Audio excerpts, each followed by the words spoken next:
Sunday here in Fayetteville. Families will be gathering for picnics.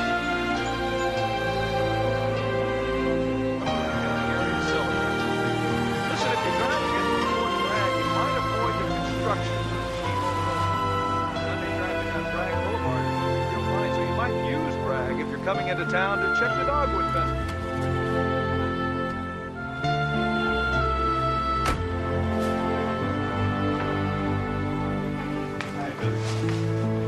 How'd it go? A couple of my men, bar fight. Took me half the night to get them out of the stockade. Happy Mother's Day. That's funny. Katie hadn't picked up her papers. I know. I haven't seen Katie or the kids since she came by to borrow some milk.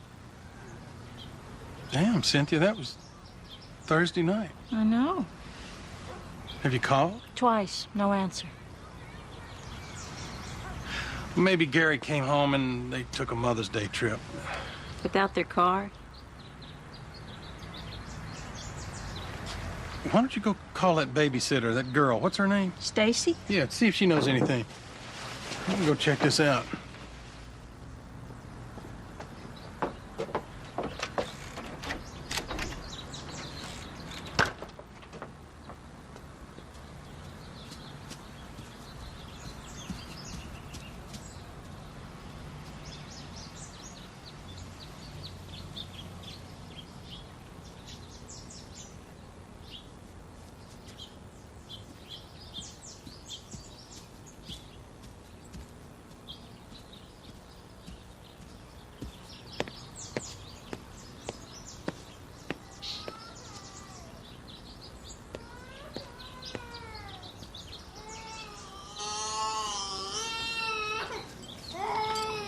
Do you see anything, Sergeant Hallis?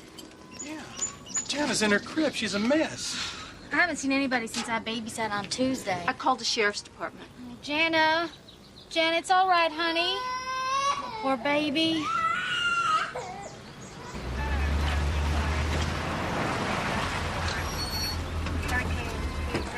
It'll be all right.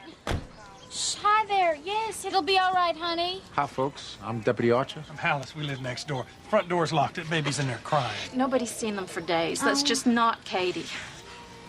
Let's take a look. Hey.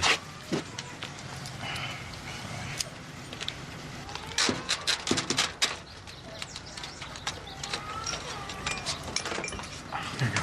Thanks. Well, the window's unlocked. I'm going in.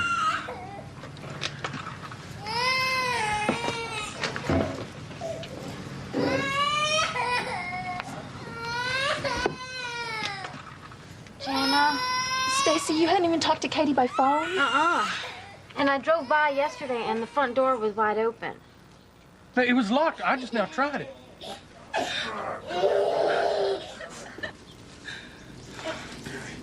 Watch your head. You got it? These are by the bed. Honey, it's okay. It's okay, honey, yes. It smells really bad in here.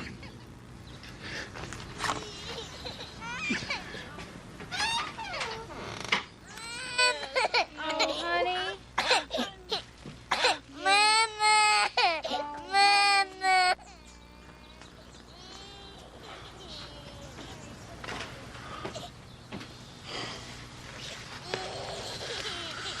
Three bodies.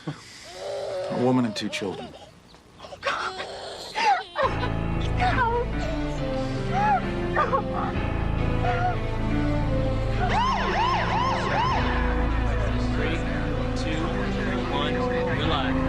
In this quiet suburban neighborhood on Summer Hill Road near Fort Bragg, neighbors are stunned and shocked by this tragedy, where the bodies of Katie Eastburn, 31, and her two daughters, Kara, 5, and Erin, 3, were discovered. The youngest daughter, Jana, 18 months, was found in her crib, but otherwise unhurt. The father, Air Force Captain Gary Eastburn, has been away at advanced training school in Alabama for over a month. He has been contacted and is returning home on this tragic Mother's Day.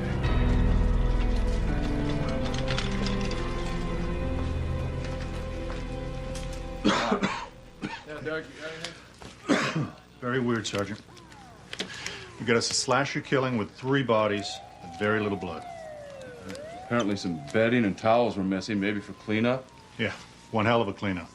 The luminol will show where they cleaned up any blood. Sergeant Barris. Yeah, what do you got, Doc? Whatever happened started here in the living room. Blouse and bra were cut away. The jeans are there. Sneakers over here. Laces still tied. Yeah, but the body was found in the bedroom where she was killed, right? Yes. I'd say they've been dead 3 days. I'll know more after the autopsies. Sergeant Barris? Mm-hmm. Did you see this? What's that? Fingertip to a rubber glove. Found in the doorway to the hall. Did not find any rubber gloves in the house. A captain's wife, 2 little girls, a rubber glove fingertip. Oh, man. This is just like the Jeffrey McDonald murders. Yep. I worked the Fatal Vision case 15 years ago. The house, it's just a few miles from here. Just kill that light for me, would you please?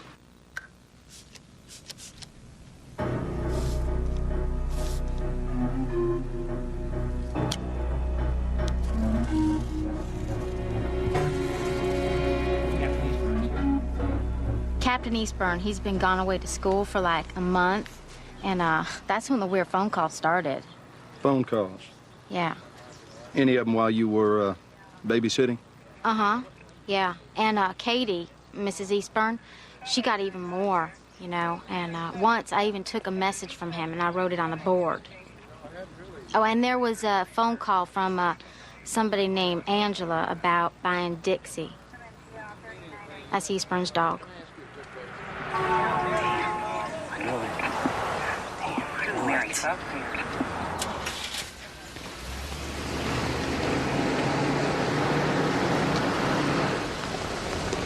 Hey, can I help you? Say, look now, whatever happened there now, I don't know if it helps, but other night I was walking by that house and I saw a man coming out. Now, he was carrying something like a kind of a bag over his shoulder, you know what I'm saying? Yeah. When was this? I get about 3 nights ago. You got a second to talk? So far, you found missing this cash box with the petty cash Christmas money, Katie's instant teller bank card, and some personal papers. It's Jana's first birthday party.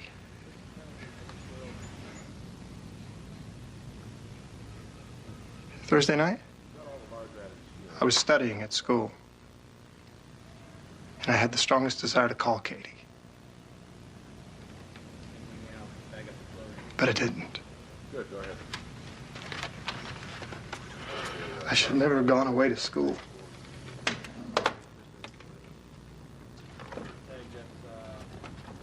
Now, I don't want to hear any more talk about this being a Jeffrey McDonald copycat killing. But, Sheriff, there are definite similarities with the Jeffrey McDonald case. What have we got? Okay. First off, the killer stole Katie Eastburn's instant teller card. He may try to use it because the card PIN number was inside the cash box. So that lead is priority 1. Next, Mrs. Eastburn ran an ad in the Army Post newspaper to get rid of their dog, Dixie. And somebody came to pick up the dog Tuesday night. The killings were Thursday, so we want to talk to that person. Oh, and we got our first break. We have a witness, a guy named Owen Breck. Says that he saw a man walk down Summerhill Road that night. Breck is with the police sketch artist now. He says the man he saw was well over 6 feet tall, over 200 pounds, blonde with a mustache. He was wearing a black jacket and a ski cap or a military beret. He was driving a white Chevette. Yeah, that looks like him. Authorities have requested Tim, that the come here, quick. who took the Eastburn dog may help in solving the brutal slayings of Catherine Eastburn and her 2 daughters. The Cumberland County Sheriff has requested that the person who picked up the Eastburn dog, Dixie, to come forward and make contact with the department. Neighbors describe the Eastburns as having been a quiet and friendly couple who took excellent care of their 3. No, you're not gonna believe this. What? Just come here. I've seen it. The guy that picked up the Eastburn dog just came in. Take a look. My God, Kenny, he looks like he posed for it. His name is Tim Hennis. He's an Army sergeant stationed at Fort Bragg. Well, look, I don't understand why I should sign a waiver saying that I don't want an attorney present. Am I a suspect? No. Why'd you read me the Miranda? I'm just keeping it legal. Tim, this is simply a routine questioning. You were one of the last people to see Katie Eastburn alive. And you were in the house the night you picked up the dog, okay? Excuse me just a minute, Tim.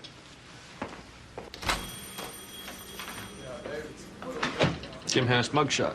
Bad check charge 2 years ago. Huh. Now, Mr. Breck, we're just gonna take a little cruise around this lot and we're gonna take a look at what's here, okay? Yeah, okay. You see any car looks like the car you saw that night, you just say so. Now, take your time, Owen. Take a good look. Hold it. Over there. That's it. That's what the guy was driving. Are you sure? I know cars, man. And you had CQ duty at the post all weekend? Right, because I had weekend duty. My wife and daughter left town to spend Mother's Day with her folks. And when did they leave? Thursday. So you were home alone Thursday night? Yes. Okay. Let's go upstairs so the nurse can take some samples. Samples? Well, what kind? Blood, hair from your head, pubic hair. Why? Well, Mrs. Eastburn was raped first. Yes, that's right, ma'am. Now, you see that's the corner of Rock and Woodrow, correct? Who's your commanding officer, sir? Just stating for us. Good Lord, we've been here 5 hours. All you did was pick up a dog. What is taking so long? I had to give a sample for a rape kit. Rape? But you were home alone that night. Weren't you? Here.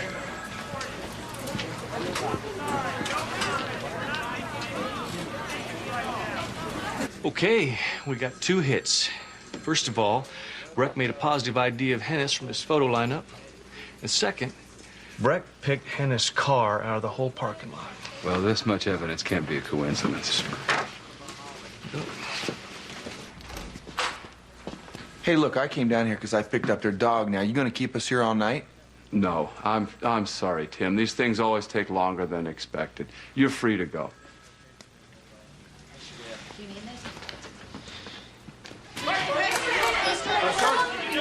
Sergeant, could you tell us exactly what you're going to do? Out of my face. You have an alibi? Mr. Hennis, I heard you were in the... Where's the dog, Hennis? Were you in the area? Sergeant Hennis, were you on base at the time? Sheriff, listen, please. I'm telling you, an arrest is premature. We don't have lab tests yet, no matching prints. Mr. Prosecutor, we have a witness that puts him and his car at the scene of the crime. He has no alibi. He was home alone. What's his motive? Rape is its own motive. Now, we got grounds for an arrest. But I don't have enough to prosecute. You will when we gather more evidence. Now, look, he left here in a rage. Now, suppose rage is his trigger, and he commits another atrocity when we could have arrested him. Take a good look at these crime scene photos. Now, can y'all live with another one of those?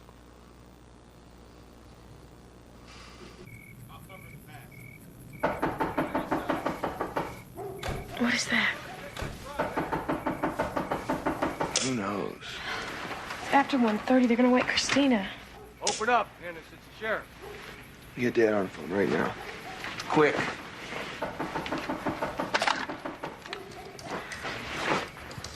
Hurry up.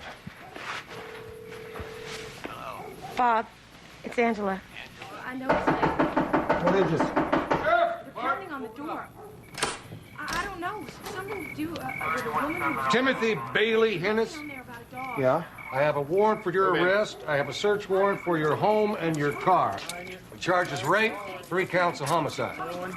Get him out of here. Go. Right out this way. The sheriffs are here. I don't know what's going on. They're arresting Tim. That kitchen. I don't know what to do, Bob. Angela, sit tight. Stay with the baby. I'll catch the next plane out. Tim's been arrested. Wait, what? For what? A triple murder. What? Oh, that's crazy. It's a mistake. One hell of a mistake.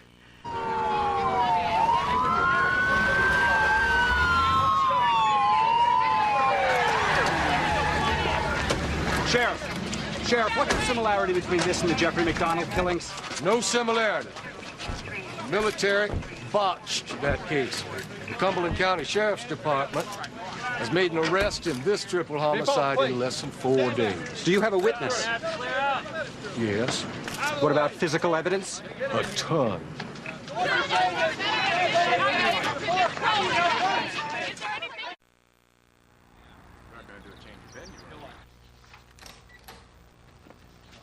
Right in here, sir.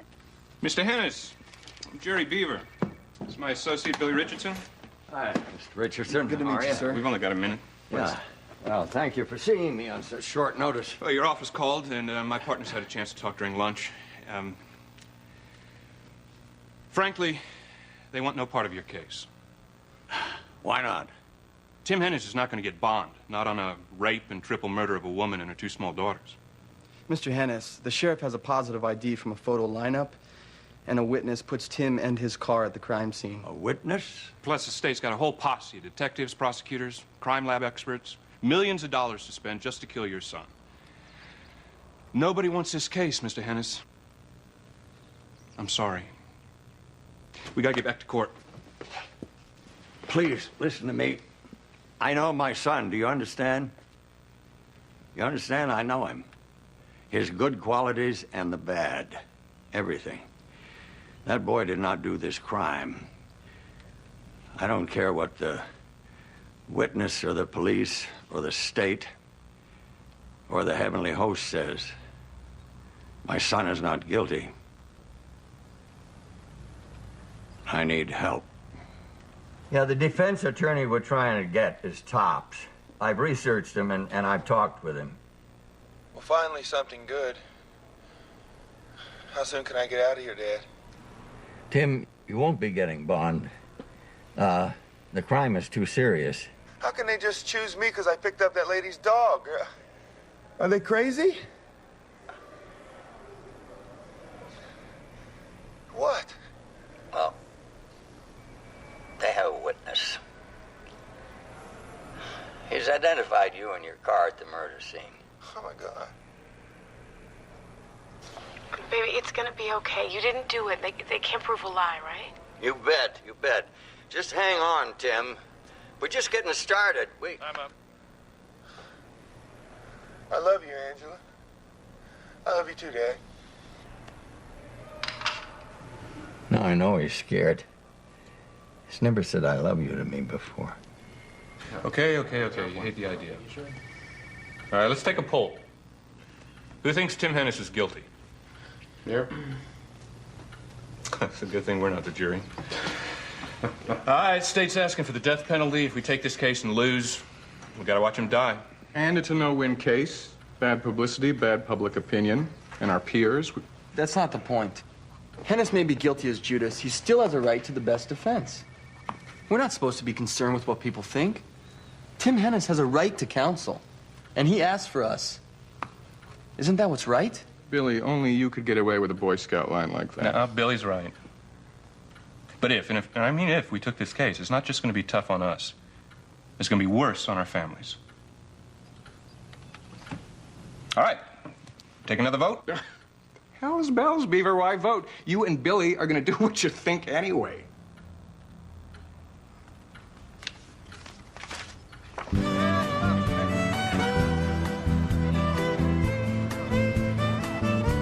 It's always seemed a better place to talk than a conference room. You gonna take the case? Yeah. I got outvoted. But I'm still the boss. Now, hardball. Everybody thinks Tim is guilty, including us. I know no father wants to believe that his son could commit this kind of a... You find out who did it. No matter who did it. Or find out that Tim didn't do it. I want one thing, the truth. Even if Tim did it? Even if he did it. The fee will be $100,000. Can you handle that? I'll have to raise it. There's more bad news. The sheriff's been told that Tim was seen burning something in a steel barrel the Saturday morning after the murders. The prosecution will argue that Tim was burning evidence he took away from the crime scene. Bloody rags and towels from the cleanup. Oh, I know about the barrel. The police haven't picked it up yet. They're still in the backyard. Kidding. No, I didn't think I had the right to do anything about it. What should I do? Leave it alone. Listen, my wife is worried sick. I've got to call Mary Lou. Thank you. Thanks a lot. There goes an honest man. Who's gonna get his heart broken?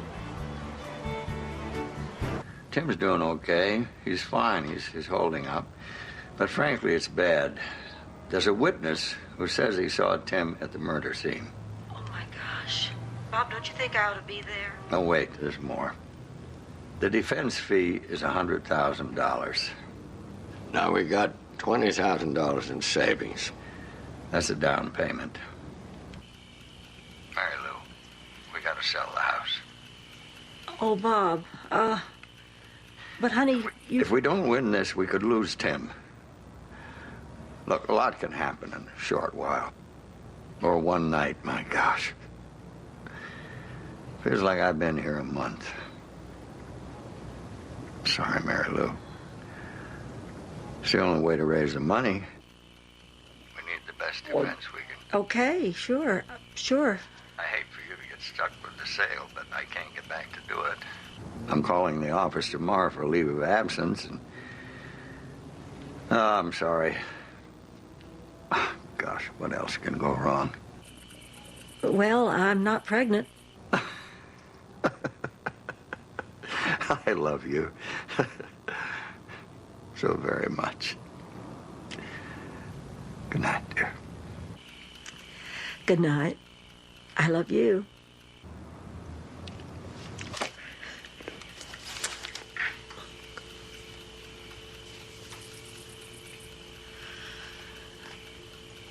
Call Timothy Bailey Hennis.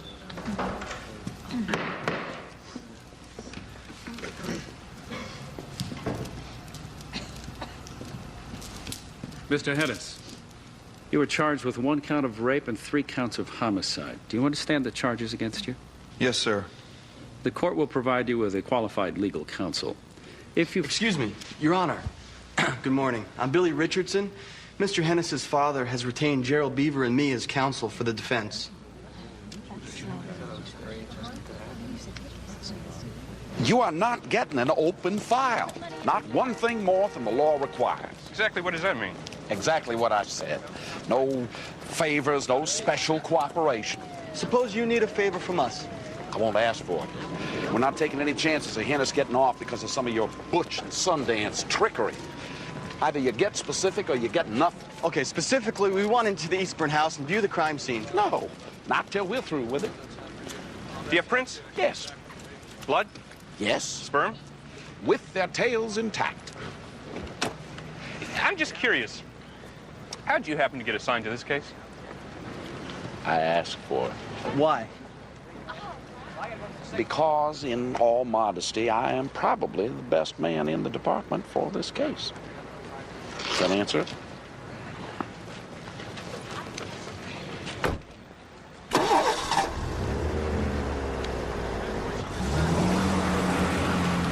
That's wonderful. We have a client who Mother Teresa would cheerfully execute, and the Terminator for a prosecutor. But they got no motive for Hennis. Smithline will find one. You can count on. This is Tim Hennis's jacket. We found it at the dry cleaners. Hennis had taken it in the morning after the killing, so we want your lab to check it for blood traces. Oh, don't get your hopes up, Sergeant. Dry cleaning usually removes blood. But, we'll give it our best shot. We need you in interrogation. What do you got? Walk-in named Ellen Browning. Who's she? Tim Hennis' ex-girlfriend. You see, I know Tim Hennis couldn't have killed that woman or those children. He just couldn't have. Why not? It was Thursday night, right? Right. Well, Tim Hennis was with me that night. Oh? Well, what time did Tim leave you? At 9:30 or a little before. He visit you any other time? About 2 weeks before. He came back on the night of the murders. He did. And no, we weren't having an affair. He didn't even make a pass at me that night. No? Well, then, maybe he, didn't get what he wanted and, went looking for it someplace else.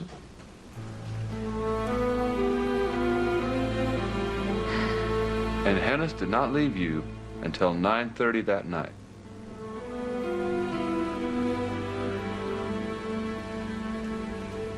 Right. Right. Hennis must be nuts. He was with someone that night and didn't tell the police. Hell, didn't tell us. Jerry, is it an alibi? No. That's the point. I talked to Sergeant Barris. Ellen Browning went in there thinking to help Tim. She didn't know the time of the killings. Tim left between 9 and 9:30. He could easily have had plenty of time. Then Tim lied about being home alone the night of the murders. Oh, hey, it gets worse. She told Barris they didn't have sex. Then the prosecution will say that Tim left her rejected, angry, sexually frustrated, and took it out on Katie Eastburn. Right. Smithline now has his motive.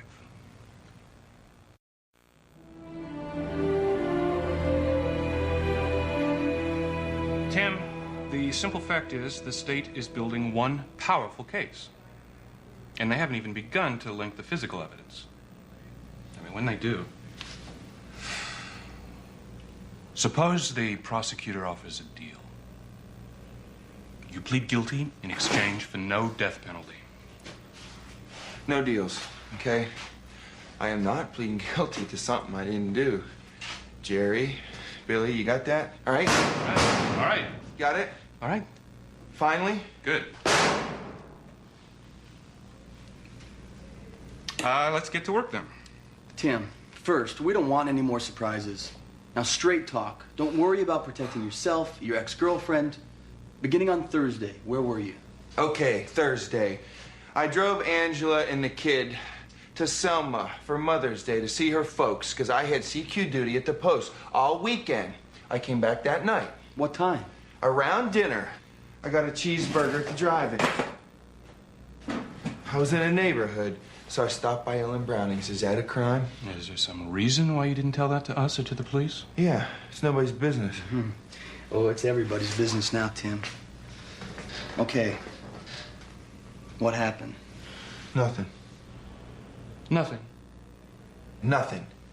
No sex. Isn't that what you want to know? I did not have sex with Ellen Browning. I went home around 9 o'clock. There was a call from Mrs. Eastburn. Wait, that's new, Tim. Why didn't you tell that to anyone? She wanted to know how the dog Dixie was doing. Is that important? For one thing, it establishes how late she was alive that night. Okay. Okay. Then what? And I went to bed.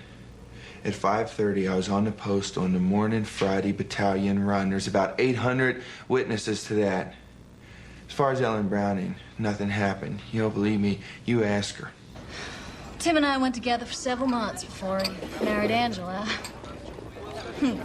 You'd have thought it was the romance of the century, the way police questioned me. What was our sex life like? Was he kinky in bed? Was he aggressive? Did he like rough sex? I mean, it was a joke. How so? Tim, he's a cuddler. He's also a gentleman, and he's very, conservative. Understand? What happened that night? Tim just showed up, out of the blue. He sat there and watched TV while I fixed dinner for my daughter and me. Later, when my daughter did her homework, Tim and I watched Family Ties. How's the marriage going? How's yours? We're married 3 months, then he gets shipped to Germany. I love the Army. Yeah. Where's Angela? She's gone again. Now what's wrong? Oh, same old, you know, just... Well, it's not real smooth anyway. I'm sorry, Timmy. That's all right. I better get going. I gotta go check on that dog. And then I said goodnight. He left. Did he make a pass at you? Not that night, no, but... Well, 2 weeks prior, he made sort of a passive pass, but nothing happened. Was Tim mad when he left? He seemed okay. Ellen, does Tim cover up his feelings? Huh. Mr. Macho does not like to show emotion. Then you might not know if he really was mad.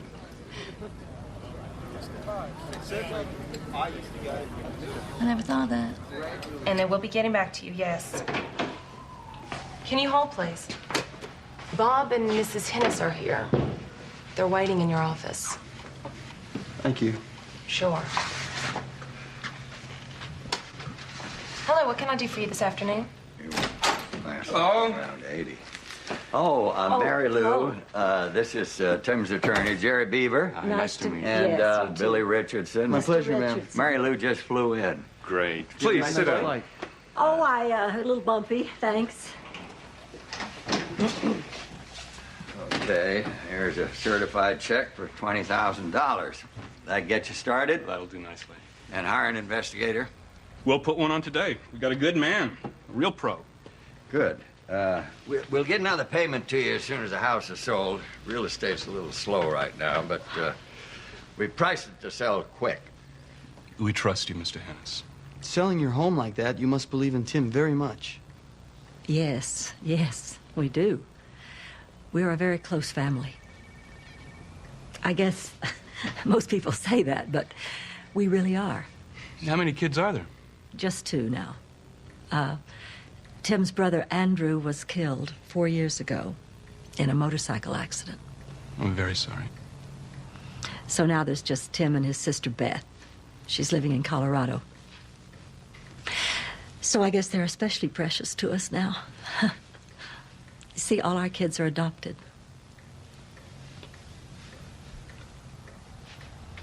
D.B. Guinness, private eye, can find anything. Including where to eat anywhere in the Carolinas. D.B., what do you hear? What do you think?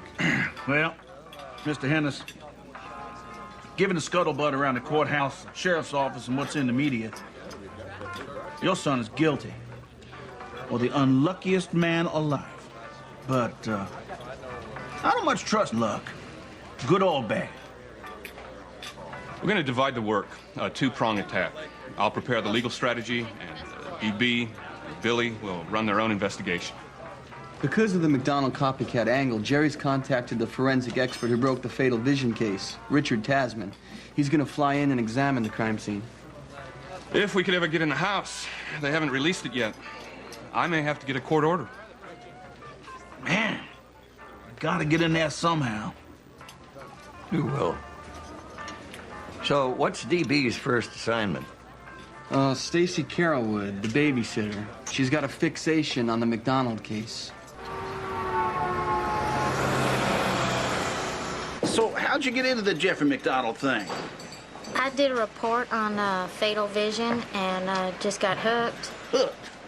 And I think he's innocent, you know, and I wrote to him, and he wrote me back. He even called me on my birthday. Yeah? It's no big deal. Right. Now, this is really all so weird. How so?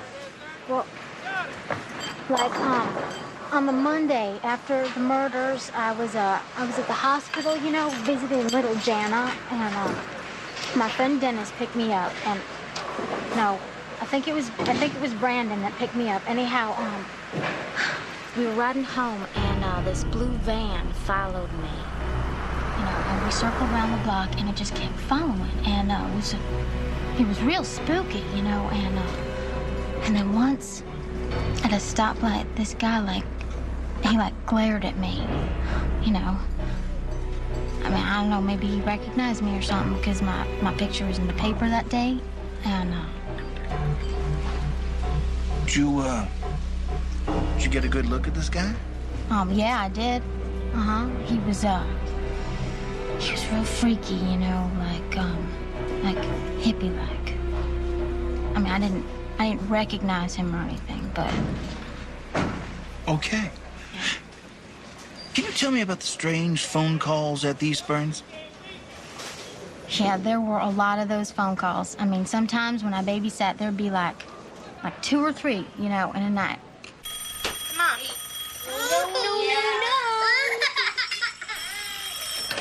Hello? How's the prettiest girl on Summer Hill Road? Was it the same guy who called before? Yeah. I mean, I must have gotten like 20 phone calls that month. I mean, well, maybe it wasn't 20, you know, exactly, but a lot, you know. And Katie, Mrs. Eastburn, she got even more, you know. She just said hang up. Did you know the voice? No. I don't think he recognized me either. How come? Well, he asked me if I had big boobs. Ah. Well, you know, unless he knew me from my drug adventure. Drug adventure? Well, yeah, I mean, see, I kind of like met this guy in drug enforcement. Jerry. Yeah, there may be a drug angle on this Eastburn case. Yeah, Stacy Carrollwood says she worked for a narc. So check with Cumberland County, can you, for an undercover guy named Frank Sayers. Yeah, he's supposedly you, Stacy. Well, I'm approaching Eastburn House now. I just wanted to check for... Holy moly. Jerry, you're not going to believe this. Captain Eastburn's moving. They're hauling away the crime scene. The crime scene is being destroyed. We haven't had access. Now, our forensic people have a right to see it. This is just dirty. No, it's an accident. And besides, I'll make my SBI reports on the house available. I'm telling you, this is the first time I've ever had this kind of trouble assessing a crime scene. I don't believe it. It's outrageous. Look, Beaver, when we finished with it and the indictment came down, Captain Eastburn wanted to move out immediately. Can you blame him? The state had no right to stop him. Besides, you're in now.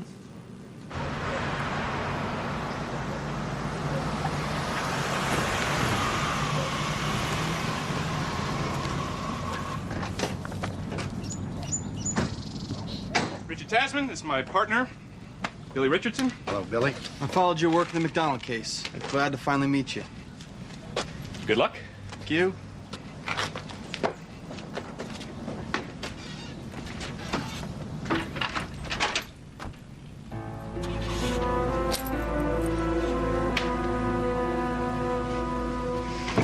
The smell. Blood.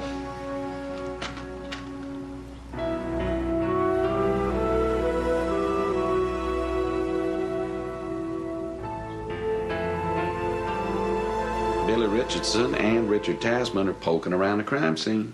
Let them poke. Who's Richard Tasman? He's the forensic who broke the Fatal Vision case. Yeah, the defense may be trying for a McDonald copycat murder. What have we got to counter that? Well, the blood sperm tests were inconclusive. And still, so far, no physical evidence linking Hennis to the murder scene. What have we got on Hennis? He's got a long history of money problems, bad checks everywhere. He was convicted on a bad check rap, and he's usually late with his rent. So Katie Eastburn's missing cash box might look good to him. What about her missing instant teller card? Katie Eastburn's instant teller card was used twice after the murders. On Friday night at 10:52 p.m. and then again Saturday morning, 8:56. We're checking anyone else who used the instant teller and might have seen something. Good. And find anyone who can support Breck's testimony.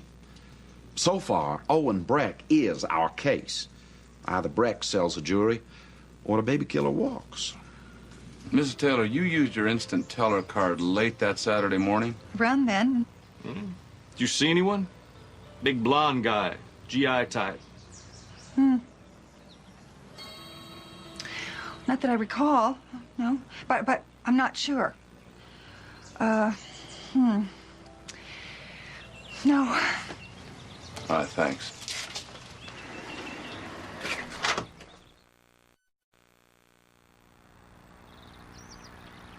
If D.B. Guinness calls in, I want to talk to him. You got it, Mr. Beaver. Where is DB? I've set up a meeting with him and Owen Breck. Remember that drug informant that Stacy Carolwood supposedly knew? Frank Sarrazin? Yeah? He's real. D.B. tracked him down. Yes! Way to go. You see, I like to use young girls to bait the buy. You know, some dealers just get off selling the chicken, you know. Chicken? Yeah. Is that why you picked Stacy, because she's so young? Well, you know, it didn't hurt. But I only used her a few times because her mother put an end to it. But I'll tell you this much. She had the knack. I mean, she was good to be so young, you know? I remember we set up this buy with this badass GI called Ox. So, did it lead to an arrest? No, they went underground before we could bust them, you know? Him and his buddy in his van, they just disappeared, you know? Mm-hmm. How would you describe Stacy? Smart, but spacey. Like, get this right, Lizzie Borden and Jeffrey McDonald are her favorite murder cases. I mean, you know, she even writes McDonald in prison. Did you ever use her on the witness stand? No way, Bo. She's too flaky, you know? Over-dramatizes everything. Ox? I never knew anybody named Ox. Whatever an ox is. No. No. And I never talked about Lizzie Borden and mass murders and all that stuff. No. Oh, and I don't do drugs. Mm-hmm. Did you ever help Saracen set up a drug bust? Well, yeah. I mean, like, I told you that before. I mean, I said that I kind of helped him set up one. One.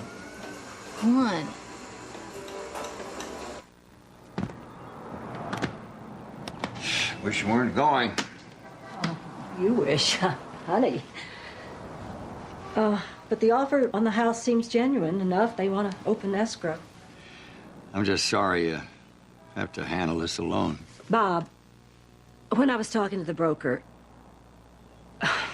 well, they offered me a part-time job, and I think I ought to take it. Oh, boy, how I hate that. I know. I never thought you'd ever have to work again.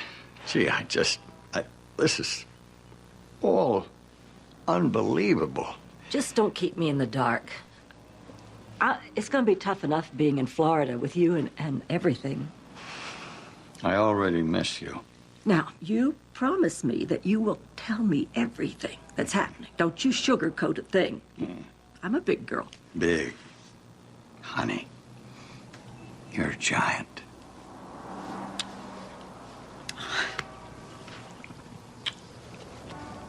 Okay, so as I'm coming up the street, the dude came down the Eastburn Drive toward me. He passed me probably right about here, and then he walked on down the road. That streetlight was behind him, right? So his face wasn't well lit? I could still see the man, you know what I'm saying? Then what? Okay, well then I walked up to the streetlight. I turned around and I looked. He kept on going, and he walked down there toward the Chevette. Where was his car parked?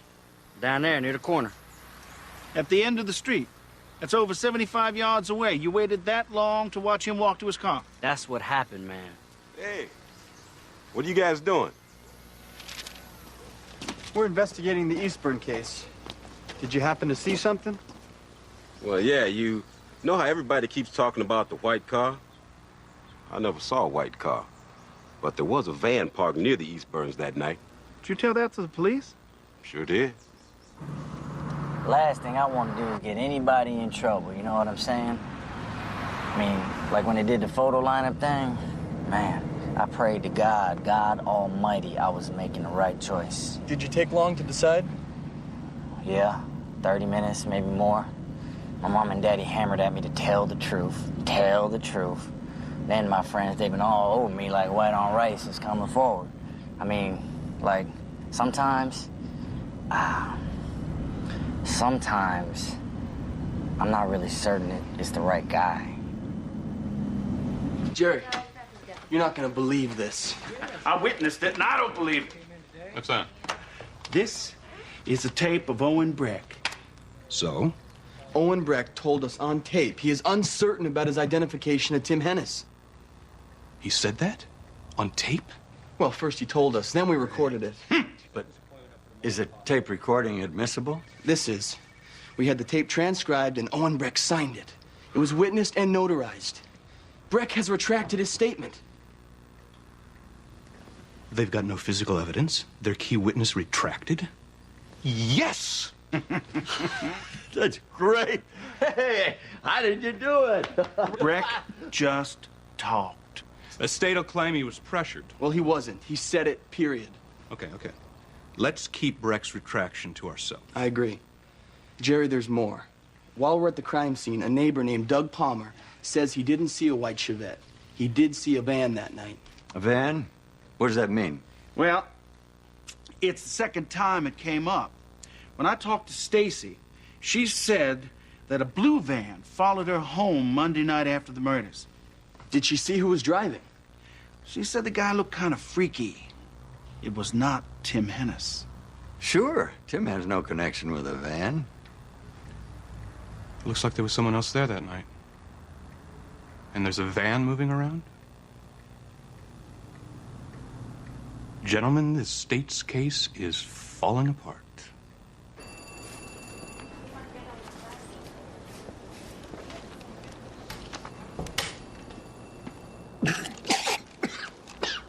Bail? They gonna try for bail on a rape and triple murder? And have also reviewed the police files and state crime lab reports and all the evidence presented by the district attorney's office. In view of the fact that no physical evidence so far links the accused to the crime scene, I have no choice but to grant bail set at $100,000. Oh, they see this.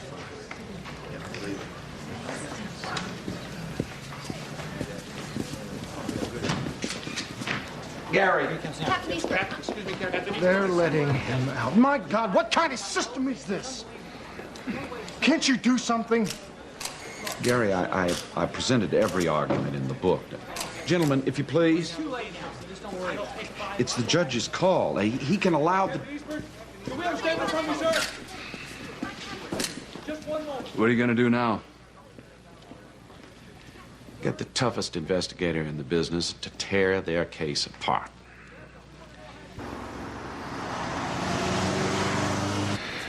Good God. Harlan, I didn't sleep for a month. What do you want me to do? Talk to every witness. Plug every hole in our case and punch holes in theirs. All right, let's talk alibi some more. Now, first, when Katie's bank card was used here at the bank? Katie's bank card was used twice. Friday night at 10:52 and again Saturday morning. Now, Saturday... Yeah, their witness, Lorraine Taylor, said she didn't see anybody. So, Tim, where were you? I was relieved of CQ duty sometime around 8:30. And, it's almost impossible to get from that instant teller to Fort Bragg in less than 30 minutes. Almost impossible. Swell. Okay. We'll go with that. What about the trash barrel? Now, you were seen burning trash here at your house from sometime after 9 o'clock on Saturday morning till around 1. The state will say that you were burning letters from Katie's lockbox and bloody rags from the cleanup. Yeah, I was burning stuff. What were you burning? Angela been bugging me cleaning out that old storeroom. Army manuals, cleaning rags, a ton of old papers. So while she was gone to Mother's Day, I did what I was asked. That's right, that's right. Angela said she'd been after him to do it for months. Why didn't you just put it in the trash? Saturday afternoon is trash pickup. Why burn it? I got some bad news. Well, things are going so well here. What could be bad? Smithline has hired Harold Carlin to head the DA's investigation. Carlin the bird dog. Oh, boy. Well, we'll just have to out-bird dog the bird dog. Now, Mr. Taylor, we know that you used your bank card just before 9 a.m. on the Saturday after the Eastburn murders. Are you sure that you didn't see anybody? Like I told them, it was a long time ago. I can't swear I saw anyone. Thank you very much. Mrs. Taylor, you told the police a while back that you didn't remember seeing anyone else at the instant teller that Saturday morning. That's right. Look, Mr. Carlin, how many times do I have to tell everybody? But Mrs. Eastburn's card was used while you were there. Are you sure you didn't see anyone?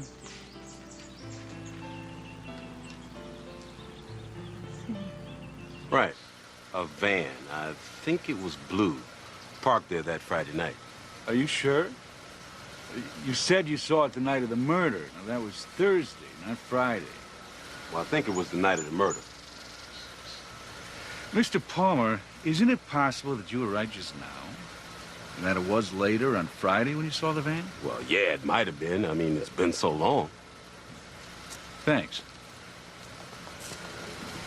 Oh, that kills the van. Yeah.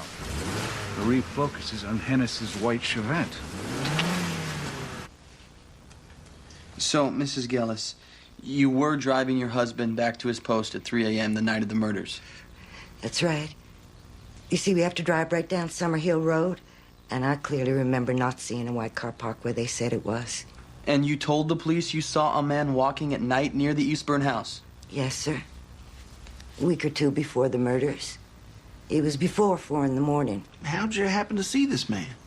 Well, I was awake and out of cigarettes, so I made my husband walk with me to the store. We saw a tall man walking near the Eastburns.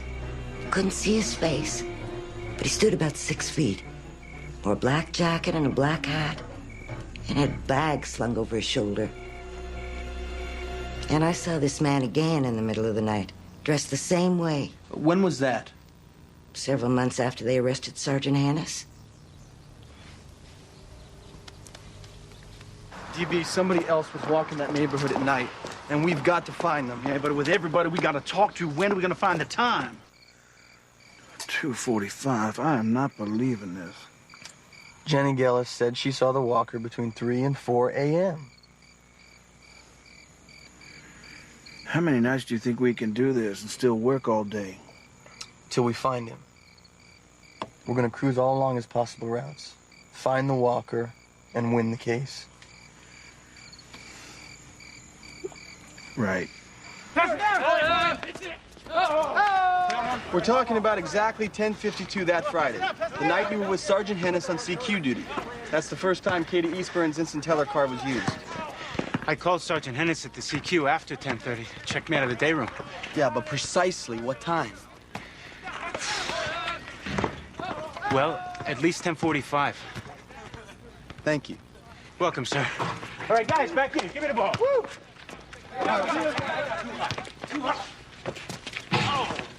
What time? About 10:45. That's when I phoned him. Came over to sign me out about 11:15. Now, how do you know that? You don't wear a watch.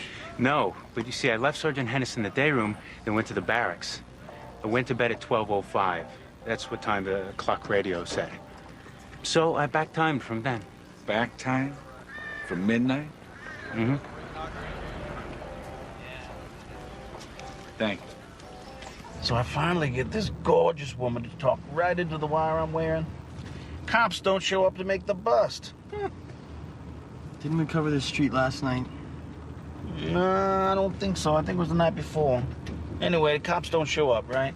And I'm thinking, my wife's never gonna believe this, that I was supposed to stake out this gorgeous woman. No, sir.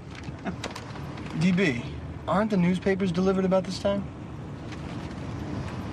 Mrs. Griffin, you were delivering newspapers in the Eastburn neighborhood early that morning, right? Yes. Why? Well, the Hennis defense is doing its own investigation of the murder. Look, I really don't want to get involved in all this. Please?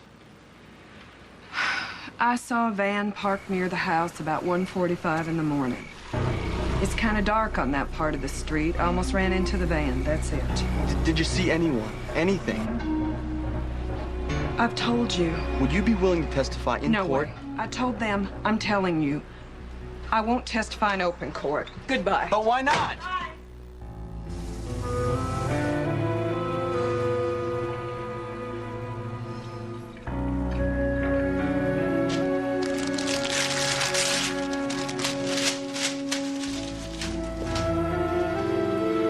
Jerry, we can't do that. It's terrible strategy. Breck's retraction is perfect. We can move for a dismissal hearing now, get Breck suppressed. There won't even be a trial. No, we should go to trial. Let them put Breck on the stand, then present his retraction. It'll blow them apart. No Breck, no case. If we use it now and the judge doesn't grant the dismissal, they'll know about the retraction. They'll have months to prepare Breck for trial. Billy, what if we're post-convicted? Suppose we go to trial and the review board sees that we had Breck's retraction and didn't present it Forget before the trial. review. We could lose our license. Let's win the Depends on how- case. Hold it! Are you saying if we take Breck's retraction to court now, I might not have to stand trial? It's possible. But not certain. Oh. And if Jerry's wrong, It's up to you, Tim. Go for it. Huh? This is precisely the sort of poppycock one can expect from children. But in a court of law, I don't think it's going to hold water. I'm pretty sure we've got it covered, but I tell you, excuse me, I cannot believe that you boys are now going to try for a dismissal. On what grounds?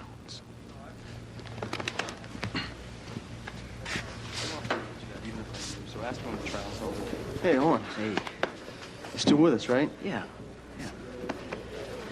What was that all about? Oh, nothing, Mama. You better be telling the truth. Oh, come on. And I present as evidence this sworn and signed affidavit by Owen Breck, saying that he is not certain that the man he saw that evening is Timothy Hennis. Your Honor, I request a recess so that the state may study this document and respond. Very well. Court recessed until 2 o'clock.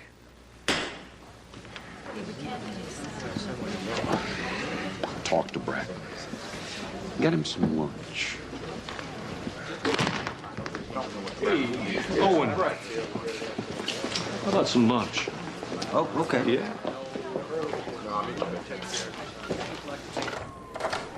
In here. Now, I'm gonna go pick up some sandwiches. You just stay away from the flack and the hassle. Okay.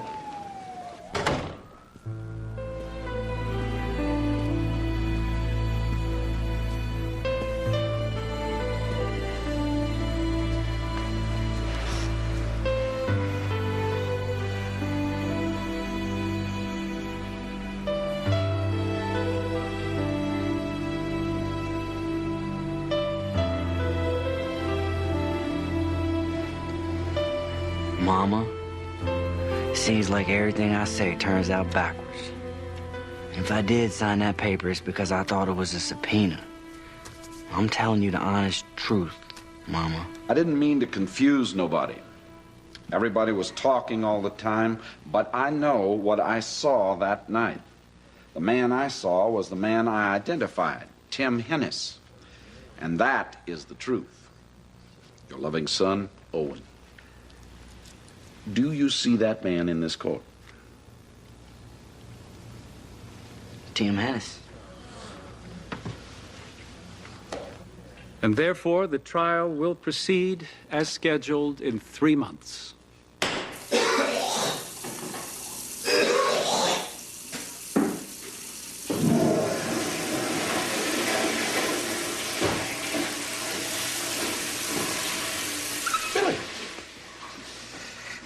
You boys played your whole card a little early. I'll try not to do the same.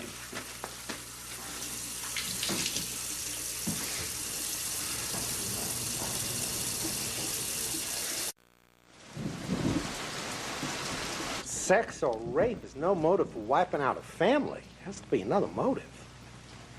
All right, these lab reports show the blood sperm tests are inconclusive in IDing the perpetrator and that Tim Hennis has a rare blood subgroup. Well, wouldn't that make it easier to rule Tim out? Normally, yes, but the length of time Katie was dead makes it difficult to rule either way because of the PGM masking of the rapist's blood type. Doesn't rule him out. Okay, but next, there was more than one assailant. How can you tell that? Multiple knives were used. And all the evidence suggests it happened like this. That night after putting the children to bed, Katie sat on the living room floor sorting laundry. Sometime after 9 o'clock, the assailants arrived. She knew at least one of them. That's why she let him in. Katie went back to sorting laundry. At some point, she was grabbed.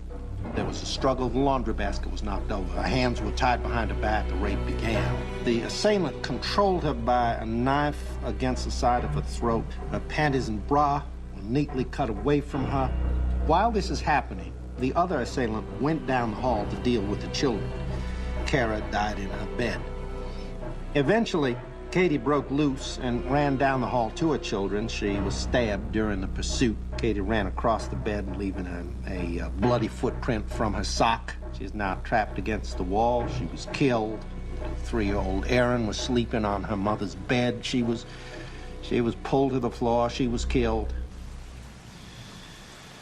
Rapists usually work alone, but there were at least 2 perpetrators here, and nobody is going to murder children for $300 from an instant teller. What about the fatal vision angle, the McDonald copycat possibility, and the babysitter, Stacy? Aren't we going to bring her in as a witness? No. Stacy is too unreliable to put on the stand. She's all over the place. I think the other side even agrees with us on Stacy. It doesn't matter. And the McDonald copycat angle is dead for us. Why? We can't prove the connection and can't enter it as evidence. But Richard's theory of 2 perpetrators can definitely help us. Plus, he could take the stand to discredit the state's physical evidence. Now, what do you got on that? Well, the state has a piece of corduroy recovered from the ashes of Mr. Hennis's burning trash barrel. They say it matches the fiber ribs on the bloody print on Katie's bed, but I think the print came from Katie's own sock when she ran across the bed to escape a killer. The ribs are similar.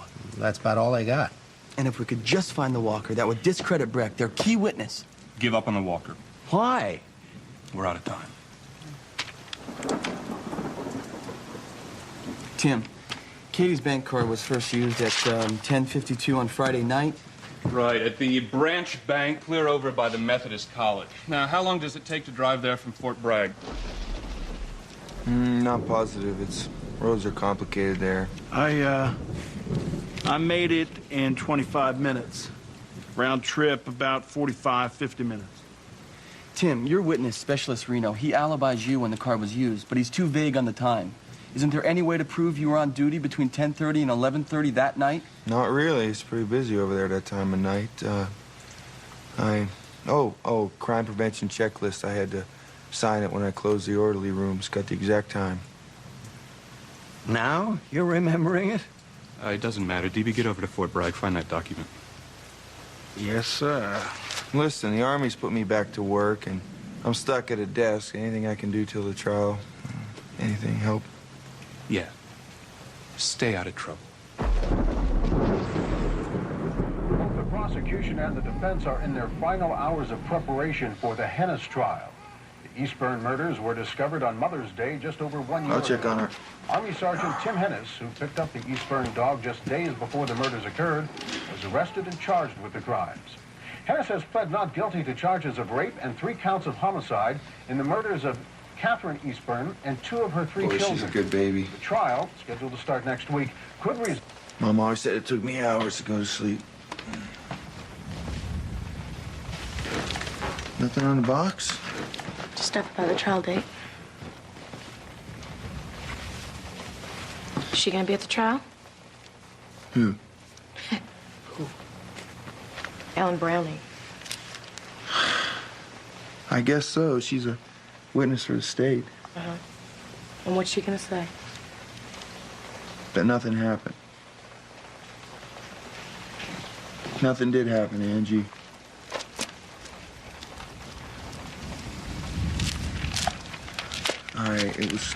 I shouldn't have been there. No, you shouldn't have. I said that, didn't I? Look, I go home for Mother's Day, and that night you drive back and see her. Tell me, did you get a speeding ticket trying to get there? Angie, please. Look, I said I'm sorry. All right? I said nothing happened. Nothing happened. What else do you want me to say? No, you don't get mad at me, okay? Well, nothing happened. Don't keep saying that. You want to medal for being a hero because she probably turned you down? It was stupid, okay? Yes, it was stupid, and no, it is not okay. Why did you go there? Just answer that. I don't know. I don't know. I just wanted to talk to somebody. We talked all the way to Selma. What did you have left to say to her? I don't mean like that. What? What? I would really like to know. I would like to know what you had to say to her that you can't say to me. I'm your wife. Nothing. Nothing to say. Like I said, I'm sorry. I said I shouldn't have been there. I said nothing happened. What do you want me to say? Just don't say nothing happened as if that makes everything all right. You understand? Don't ever say that to me again.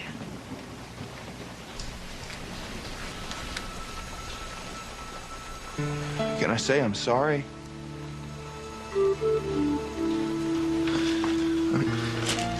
Hey, you don't know how hard it is for me to admit how much I regret everything, especially hurting you.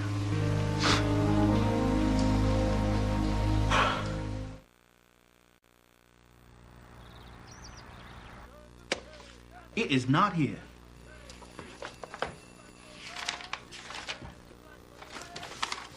It's gotta be. The Army don't throw no paper away. There's a crime prevention checklist for every day of the year, for every company in Hennis's battalion. Except Hennis's company that night. Where is it?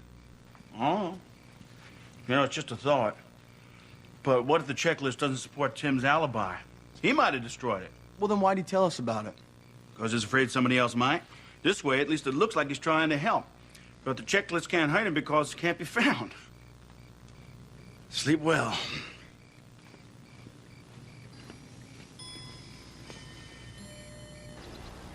Gentlemen, we've decided not to put Tim on the witness stand.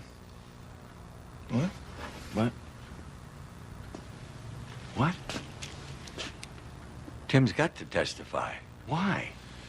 Because Tim is very angry, and Smithline will exploit that. He wants the jury to see Tim in a rage. He will try hard to make Tim angry, and then he will eat him alive. Think so, Jerry? Easy. Your attitude sucks buttermilk. What's wrong with my attitude? Tim, you have all the charm of a stormtrooper.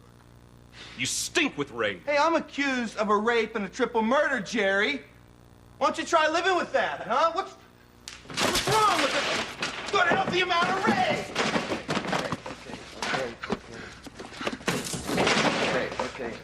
Okay. Come on, okay.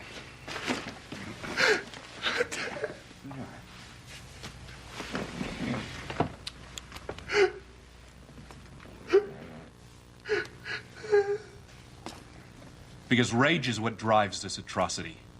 And he'll use it to demonstrate how easily you lose control. Like now. I'm sorry, Tim, I had to show you. And Smithline's a lot better at this than I am.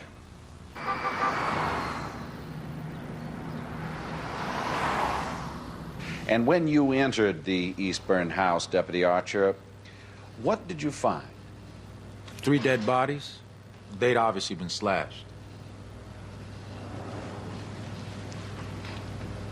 This is what Deputy Archer saw.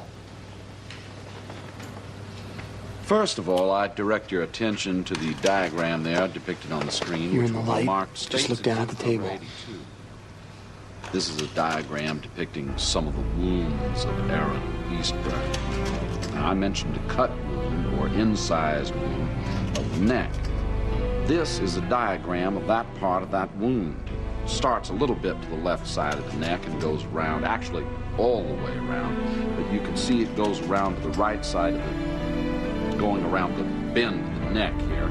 It is irregular in some areas. There's also a stab wound here, which is depicted as stab wound number 5. This wound was just a very superficial stab. It's an inch in length and only went into the body about a fourth of an inch, just into the soft tissue of the neck.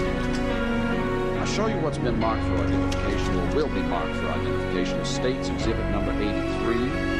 This is what is called an identification photograph of Tara Eastburn. I'll show you what's been marked for identification as State's Exhibit number 84, a photograph of the body of Tara Eastburn. It's primarily shown.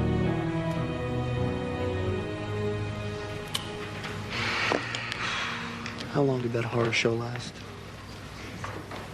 51 minutes. Call Miss Lorraine Taylor. What are they calling her for? She told us she couldn't identify anyone at the bank. I know. And you saw this man at the bank on Saturday morning after the Eastburn murders. Yes, I stopped at the instant teller on my way to my exercise class, and there was a man in front of me, so I waited in my car. What did he look like? He was tall, blonde, well-built, dressed in army pants and T-shirt. He got into a light, small car, and he drove away. And is the man you saw at the instant teller window that Saturday morning in this courtroom? Yes, that's him. That looks like the person I saw at the bank. And you suddenly remember this incident 1 year after the murders. Yes. And nothing jogged your memory. Well, I don't know what caused it, but I remember it.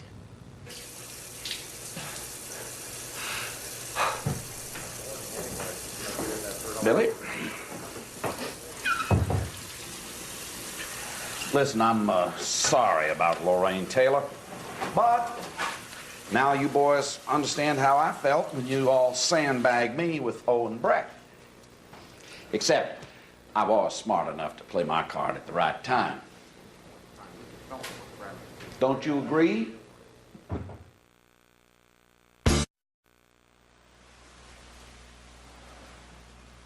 After you saw the man walking out of the Eastburn driveway, what happened? He said something to me about getting an early start, and then he got in his white Chevette and drove off. How did you know it was a Chevette? I know cars now. Is there any doubt in your mind that the defendant is the man you saw walking in front of the Eastburn house? No, sir. Mr. Breck, do you recall making a tape-recorded statement to Mr. Richardson saying you were not certain of your identity of Tim Hennis? Well, yes. And Mr. Richardson told you he wanted the truth, no matter who you saw. And that it wouldn't do any good if you later came into court and say you were tricked or you were pushed into making this statement. Yes, I do. Right.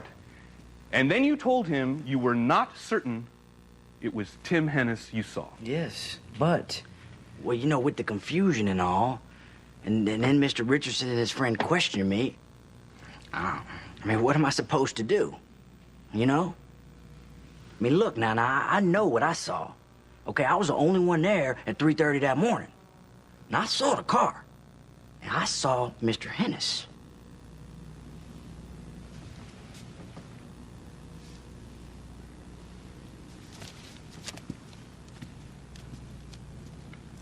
The prosecution has offered a deal.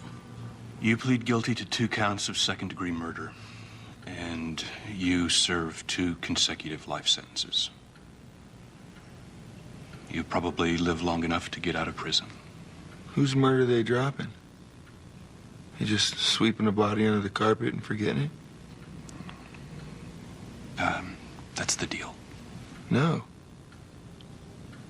I'm not pleading guilty to something I didn't do. Tim, it could... I said I'm not pleading guilty to something I didn't do.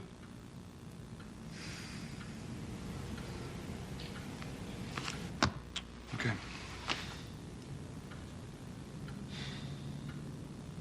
And that night, what did Tim say about how his marriage was going? I just tapped his wedding ring and asked how things were. And he said that she had gone again. And I said, "Are things that bad?" And he said, "Yes." And nothing else took place between you? No. He left right after Family Ties was over, at 9 o'clock. Or, 5 till 9. And when you tested the vaginal swabs of blood taken at the scene, did the blood type match Tim Hennis? No. And when you lab tested Tim Hennis's jacket, did you find any blood? No. But Hennis's jacket had just been dry cleaned. Therefore, would you expect to find any blood? Well, simple dry cleaning interferes with the detection of blood by nature of the chemicals used in the dry cleaning process. And in your experience, in rape cases, how often do you find just the victim's blood type? In 80% of my cases, I find only the victim's blood type. Which does not rule out Tim Hennis. No. And what were your conclusions when you tested the piece of corduroy? I compared the corduroy in the barrel and Katie Eastburn's sock against the ribbed impression of the bloody print. Now, the corduroy has wide ribs and narrow gaps, and the sock has narrow ribs and wide gaps, much like the bloody print. Therefore, I concluded the sock made the print, not the corduroy. Now, you've testified that the sock has 13 ribs per inch, and that each rib is 1 millimeter wide with gaps in between of 2 millimeters, correct? Yes. Mr. Head? You see, I did some figuring after you testified. Thank you. At 13 1 millimeter ribs per inch, how many 2 millimeter gaps would be in between? About 10. You'd have to count them. Wouldn't it in fact be 12? Approximately. But 12 gaps of 2 millimeters each and 13 millimeters for the ribs. Your inch has 37 millimeters. However, there are 24.4 millimeters to the inch. All I'm saying is my measurements were averages taken from stretching the sock several ways. So the sock made the impressions the corduroy could not have.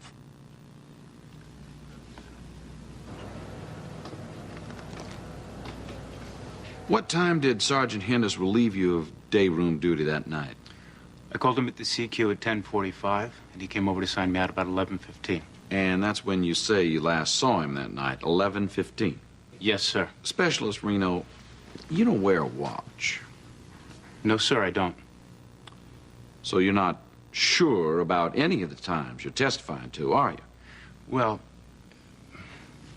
no, sir, not exact times, no. I wonder if you would be kind enough to tell the court what this is? It's a crime prevention checklist, sir.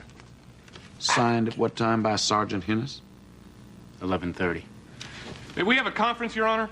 We looked for that checklist. It proves Hennis was on duty until 11:30 Friday night. You had it. You withheld it until it was too late to help us. It is exculpatory evidence. Which must be handed over before the end of the trial. I've merely saved it till now. That's no violation. It kept my key witness from verifying his statement. While you beat up on him, casting doubt with the jury. Technically, the prosecutor is right. Gentlemen, let's wrap this up. The state is asking you to kill Tim Hennis. Based on the words of a witness, Owen Breck, who tells one story, then changes it again. And Lorraine Taylor, a woman who couldn't identify Tim Hennis, then 1 year later swears it's him. How could Tim Hennis leave CQ duty and use the bank card when the crime prevention checklist says he was on duty then? How could Tim Hennis do these murders and then clean up the house for 4 hours and not leave a single trace of himself there? Not one single piece of evidence at the scene links Tim Hennis. Tim Hennis certainly has not been proven guilty beyond a reasonable doubt. And finally, one man was recognized by Lorraine Taylor and Owen Breck. So there's your baby killer.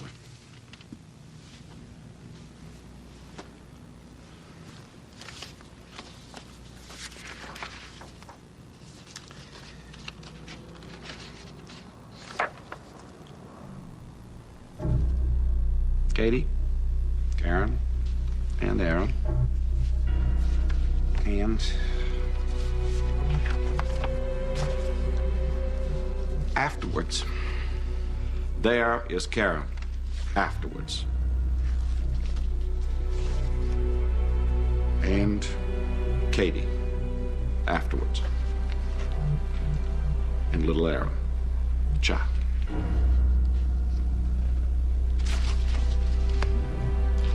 Are you going to turn this man loose on the streets? I certainly hope you're not.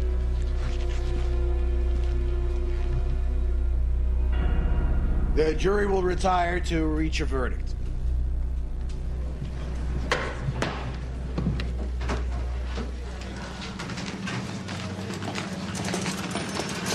Ah, boy. I slaved over these eggs. Get them just the way you like them.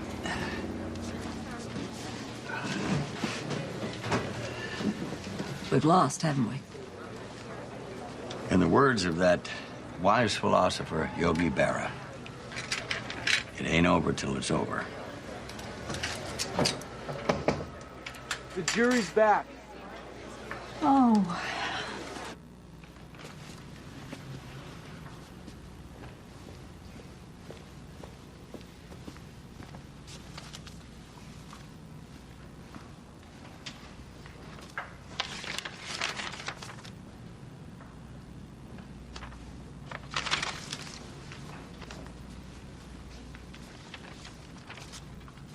We, the jury, find the defendant, Timothy Bailey Hennis, guilty of all charges. No recommendation of mercy.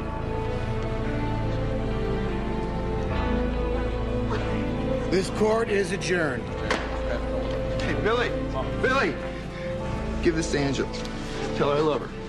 Tim, I'm gonna get this back to you. I promise.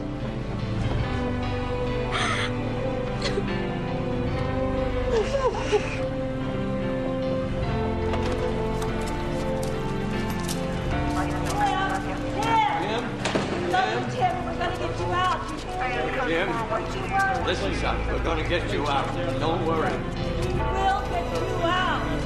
Just want to say hello. Just want to say, Tim? Okay. Stay back here. Tim, don't worry. Don't worry.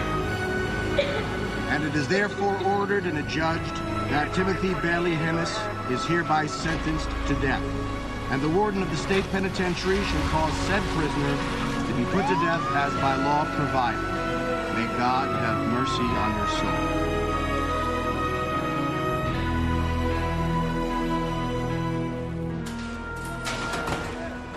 Postcard for you, Hennis.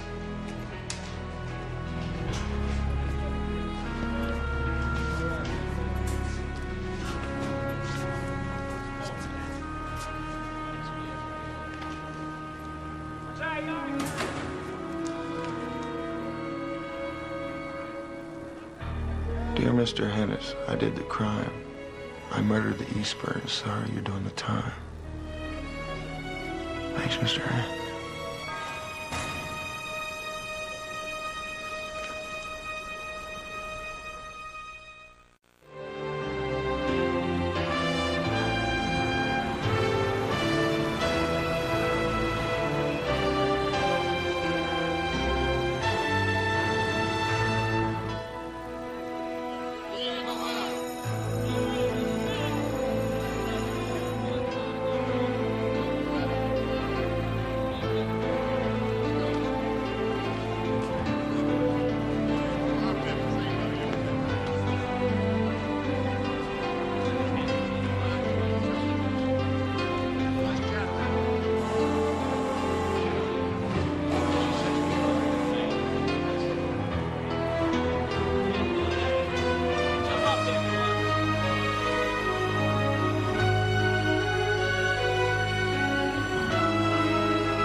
Dear Angela, you made me promise to write every day no matter what, so here goes. Today there were no calls allowed in or out of death row. John Rook, the guy 2 cells over, is being executed. He raped and murdered a nurse. For his last meal, John ordered 12 hot dogs with everything. Slaw, chili, the works. I could hear the demonstrators outside as I watched them on TV.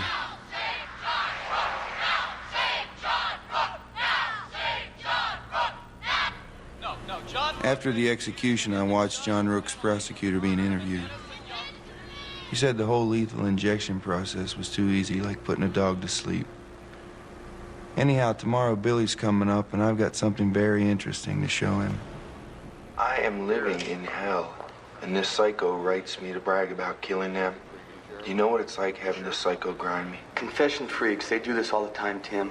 It's how they get their kicks. I'll look into it. Just don't get your hopes up. Well, let me tell you something. Hope is all I got. Come on, Tim. You've got a family. You've got us working our hearts out on your appeal. Yeah. Billy, don't count on a postcard from the Psycho of the Week. How do you know there's not something to it, Jerry? Give it to the police. For what? Fingerprints?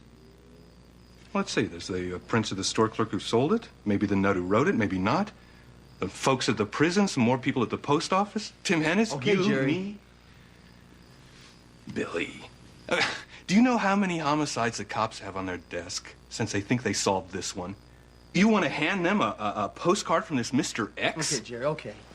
All I know is that our client is sitting on death row because somehow we dropped the ball. So I'm gonna grab at nutty postcards or ex-girlfriends or find some private who hated Sergeant Hennis.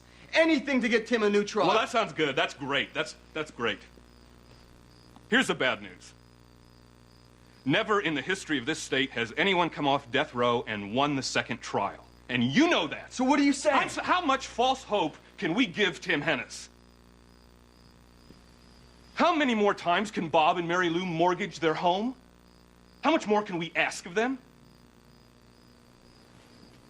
Man, how much more can we ask of our own families? As much as it takes, Jerry. When he's your client, he's your client for life. Whether you like it or not, Tim is our client. And if he dies, we live with it. I'm not ready to deal with that.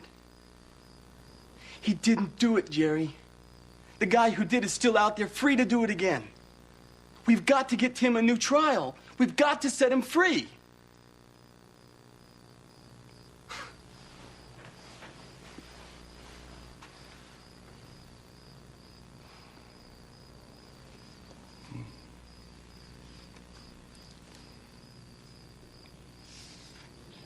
And we'll need to hire a specialist who researches death penalty cases for appeals. How much? $5,000. Okay, I'll get it somehow. I also want to raise enough to put D.B. Guinness back on the case. What for? To find the killer. Bob, listen, we both know that you're tapped to the max, and we feel that you should put any money you raise into the appeal. We need to concentrate everything. Money, time, energy, in getting Tim a second trial. Now listen, we scatter our resources. Mary Lou and I have sacrificed everything for this, and we'll mortgage the future if we have to. But we don't want a repeat of the first trial, and that won't happen if we find the killer. Now, what's D.B. Guinness going to cost, full time? $1,000 to start, $20,000 to finish. Okay, I'll get it. Now, I want a copy of all the police and lab reports. What are you going to do with them? Play detective. Mr. Hennis, it's not like I couldn't use the work, but you don't even have an appeal yet. You could be wasting your money. Not if you find the killer. Look, first find the walker. The guy Breck saw, the guy other people have seen walking in that area. We have tried night after night after night. I mean, maybe he left town. Maybe got hit by a truck. Look, D.B., listen. The guy who did this is still out there. People forget that. He's still there. The killer is still out there.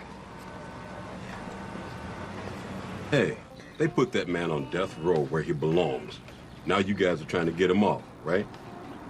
I can't help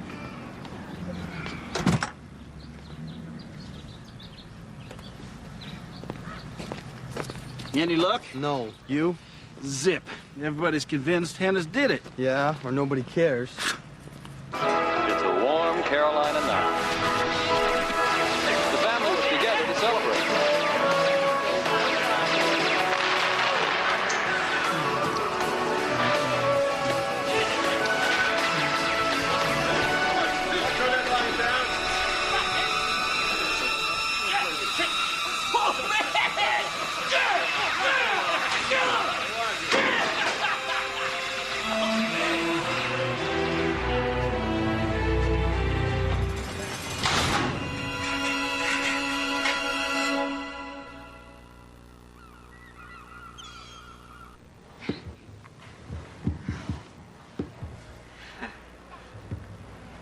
I talked to my mom since the move. They like Jacksonville a lot. That's good. Tim, I've decided to move down there and be with them. Maybe I just can't stand Fayetteville without you. It's just too tough. You know? At least there I've got my family. And I've got a job there at Burnett's in the jewelry department. Sounds like you got it all worked out. Well, Tim, I had to do something. It's just life is slipping away while I'm in here. Everybody's moving. Christina's growing up. You and me, God, I might as well be on another planet. You do what you gotta do.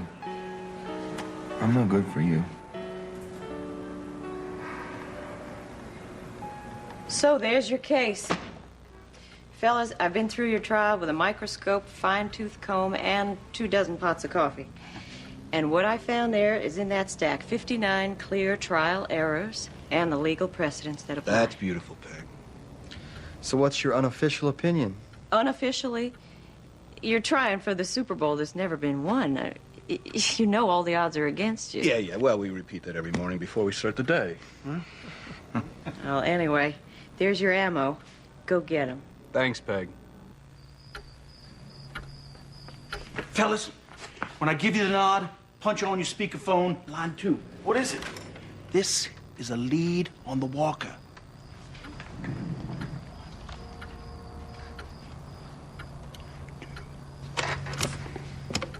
Yes, I'm sorry for the interruption, Miss Davis. Yes, you were saying? Like I said, I can't believe that Tim Ennis was found guilty with this guy Cataldo roaming at night all over the neighborhood. Cataldo? C-A-T-A-L-D-O. Cataldo. He could pass as Hennis's brother. Ma'am, where might I contact you? I said enough. Just check it out.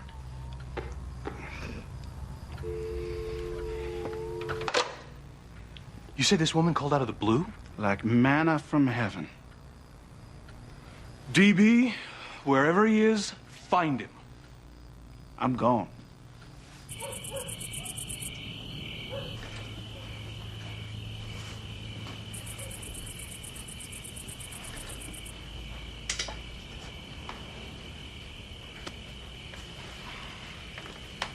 You want a sleeping pill? No. If I took a pill every time I couldn't sleep since this started, I'd be an addict by now and I'd still be awake. Mary Lou, we gotta take out another mortgage on the house. It's the only way. Fine. Now that's settled. Let's go to bed. I wish that was all. Bob, you know, worrying about Tim... It's not just Tim, it's me, my work. I'm not pulling my load. The other department heads are carrying me. Me. Well, you can only do so much. No, every week I'm falling farther behind. Tomorrow I have to take off again and drive up there for a meeting with the lawyers. I can't just... Bob, listen. You're that close to retiring. Just hang on a little longer. You've been doing it ever since Tim was arrested. I know it's a stupid cliche, but please hang on. I know you can.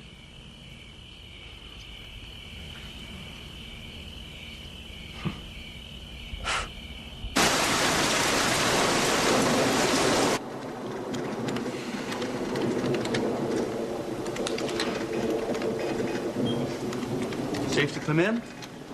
Nope. Anything I can do to help? Pray. I've been doing that. Don't stop. Are you ready, Jerry? What? Don't I look ready? You look terrible. I mean, really builds confidence. I'm glad Bob can't see you. I'll be ready. So what's the problem, Jerry? You know the brief backwards. Well, the problem is, Billy, the judge has made so many errors, I could forget a key one.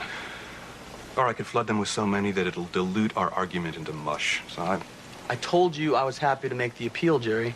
I don't see why you didn't let me in the first place. Because you never appeared before the Supreme Court. Well, I've got to start sometime. Come on, Billy. Can't I express my doubts to you without you wanting to take over the case? I mean, who the hell else can I talk to? Jerry, I didn't mean it that way, and you know it. Well, that's the way it... Oh, forget it.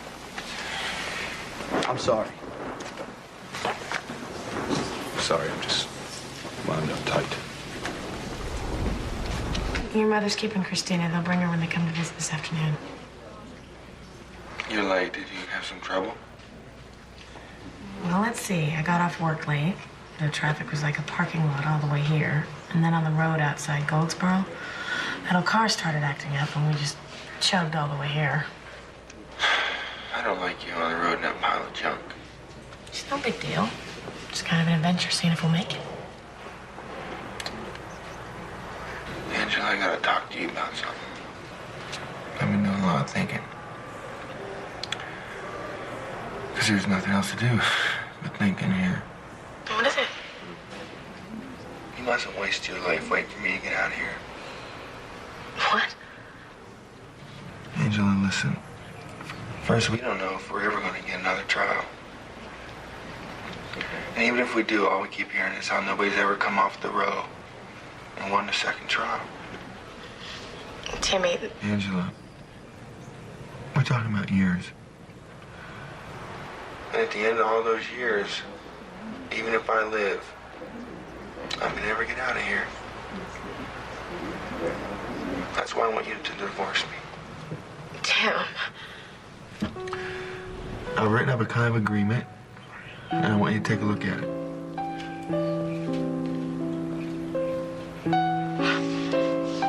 Without even talking to me? It says after you divorce me, should I ever get out of here, that I won't try to get custody of Christina, or I won't interfere in your lives in any way.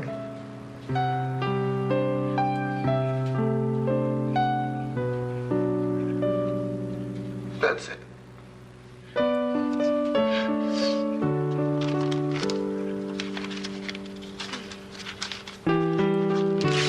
Angela. Excuse me, sir. You have a wastebasket? Listen, Angela. Thank you very much. No, you listen. I did not limp here all the way from Jacksonville with a bad head gasket just to get junk mail from you, or to watch you feel sorry for yourself. Okay, the answer is no. And you know what, darling? You're lucky this glass separates us and I can't get my hands on you, or I'd show you how I really feel.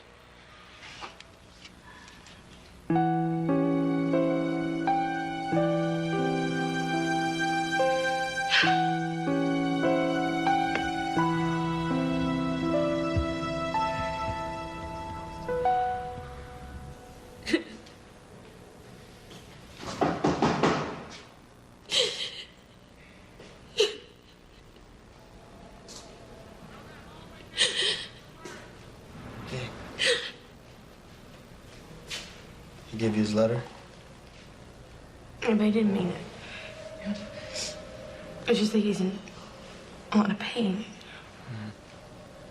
It's so unfair, you know. He doesn't belong in there. What did you do? Got mad and tore it up. Good.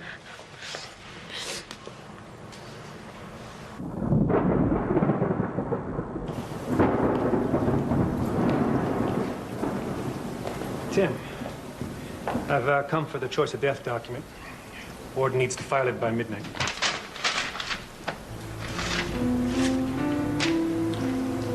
I, Timothy B. Hennis, etc., do declare lethal injection. Good choice. How you know? You ever tried it?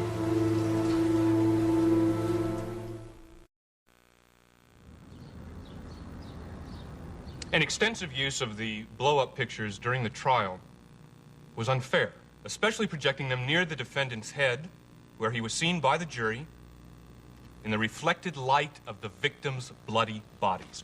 But the position of the defendant during projection is actually not evidence. I refer to a previous opinion of this very court. Quote, evidence in a case is not only what is said from the witness stand, but what is seen in the courtroom. As you may recall, Justice Parad, that was from one of your own written opinions.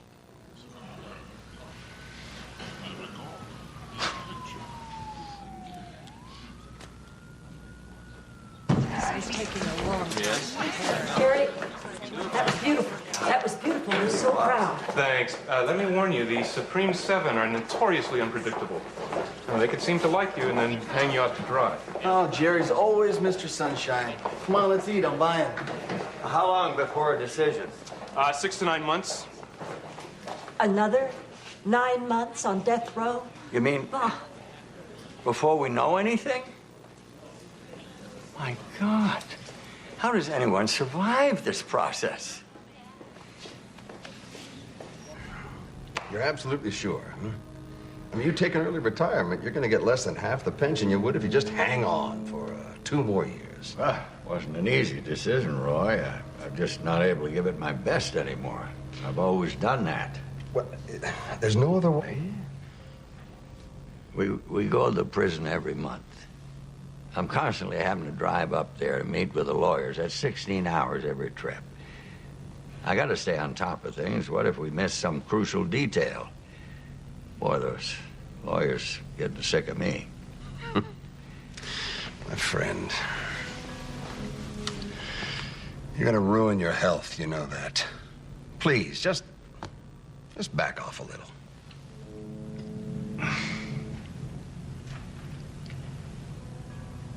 My son is on death row for a crime he didn't commit. How in God's name you back off from that?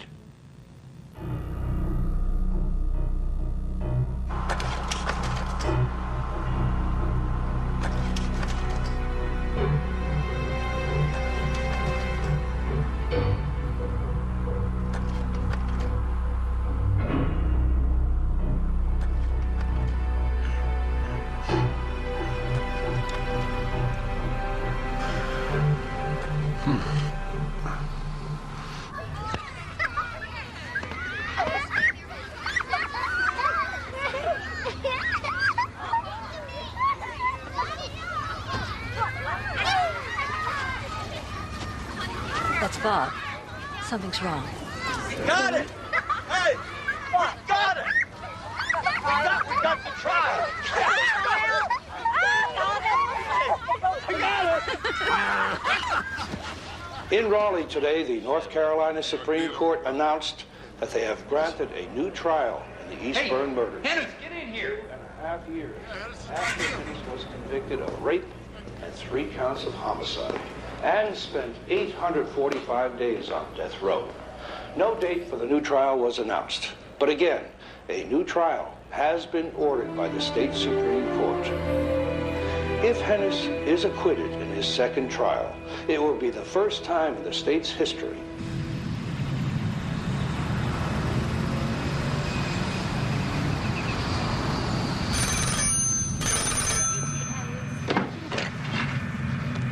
Captain Eastburn.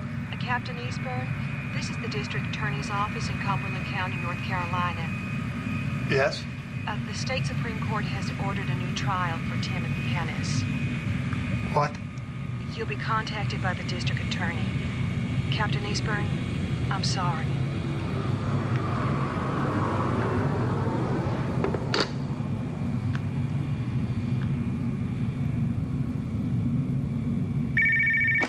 Bob Hennis. Oh, yes. Thank you for calling back, Dr. Wyman. Yes, sir. The blood semen test. Aha. Yes, sir. Baltimore, Dr. Zeitlin, Z-E-I-T. Thank you, sir. Thank you very much. What? Based on the state's lab report on blood semen samples, this lab might have eliminated Tim as a rape suspect. He gave me the name of a lab in Baltimore for another opinion. So if another lab had done the tests, there might not be a rape charge? Yeah, possibly. Possibly. Might, maybe, possibly.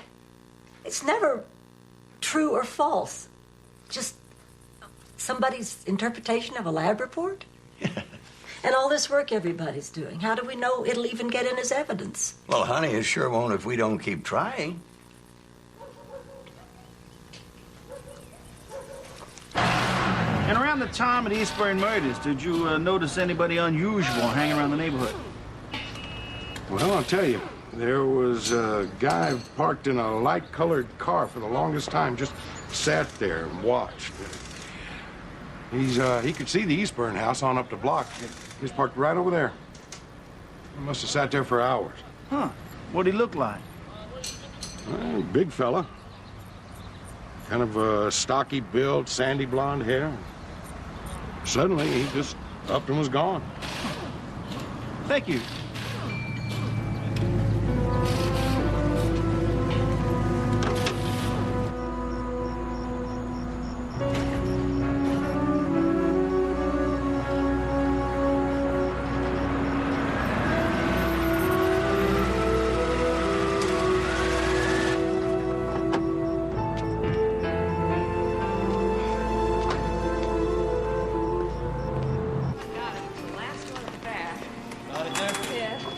Press check on floor, please.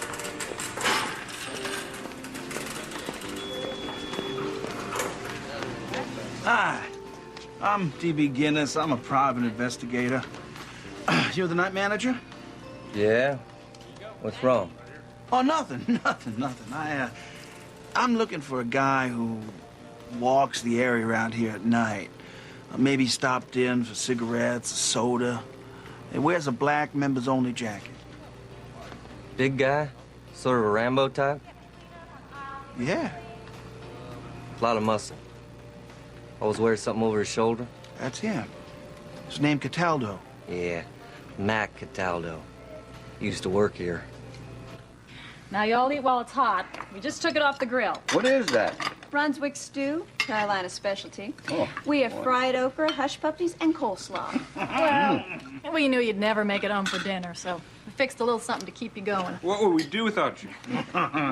Thanksgiving at your house really must be something. Oh, well, now, DB, you better eat a bite. You got to keep your strength up. Yes, ma'am. Ladies, you saved our lives. Have a good evening. Okay, let's get started. Let's see what we got so far. Crime scene. Lots of loose ends everywhere. The police haven't concentrated on them because they believe Tim Hennis is a killer. But maybe we can make some things work for us. Like, who made all of those harassing phone calls to Katie Eastburn a month before she was killed? Maybe Katie was being stalked. That's an excellent area to probe. You know, in the crime scene, I'm fascinated by the way the van keeps showing up. I mean, first, the neighbor, Doug Palmer, says he saw a van that night. Then, Stacy Carolwood claims a van followed her home from the hospital. And the drug informant, Frank Sarazin, said the guy he claimed sold the marijuana was in a blue van. Yeah, and Frank Sarazin's possible drug angle totally points away from Tim. Now, everything points away from Tim as the killer. The problem is getting it in as evidence. Better add the independent crime labs that might have eliminated Tim in the blood sperm test. That's good. Breck is still their most damaging witness, but he told several versions. Now, we must discredit Breck's testimony with much more punch than we did before. Well, that night, Breck obviously did not see whom he thought he saw. And if it wasn't Hennis, who was it? The night walker, Cataldo. Right, who is our best shot to discredit Breck. Jenny Gellis first saw him, as Breck describes him, 2 weeks before the night of the murders. We know it wasn't Tim Hennis. Bob, you ready for some really good news? Oh, yeah. DB, tell him about last night. I talked to Cataldo. Holy smoke. You got him? Yes, sir. You got him. Cataldo is 19. He looks older. He's a Rambo type, a loner. He's into guns and knives. Soldier of fortune freak. Now, he worked as a night stock boy at the Pines Market, and he is very wired. He walks miles after work because he can't sleep. Now, that night, he was working the late shift at the market. He is not the killer. He was walking the neighborhood later that same night. He has to be the guy that Breck saw. That's incredible. So let's tell them this blows their case wide open. Oh, no. Over my dead body. Why not? Remember Owen Breck? We revealed him too soon and lost. Let's don't make the same mistake twice. Let's save him for trial. Billy's right. We spring Cataldo at the trial. This time, we'll have a surprise. Huh? Okay, I'll see you later this afternoon. Where are you going? I'm going to question witnesses. It's Saturday. I'm sorry, honey, but... Oh, I'm sorry, but just doesn't cut it. Yesterday, your son, Matt... Oh, you remember Matt, don't you? Cute little dude, about so tall. Asked me why his daddy doesn't spend any time with him anymore. Now, I explained to him all about law and jurisprudence and all that really important stuff, but I don't think he bought it. I'm sorry, honey, but what can I do? Help me with the groceries, and then take your son with you.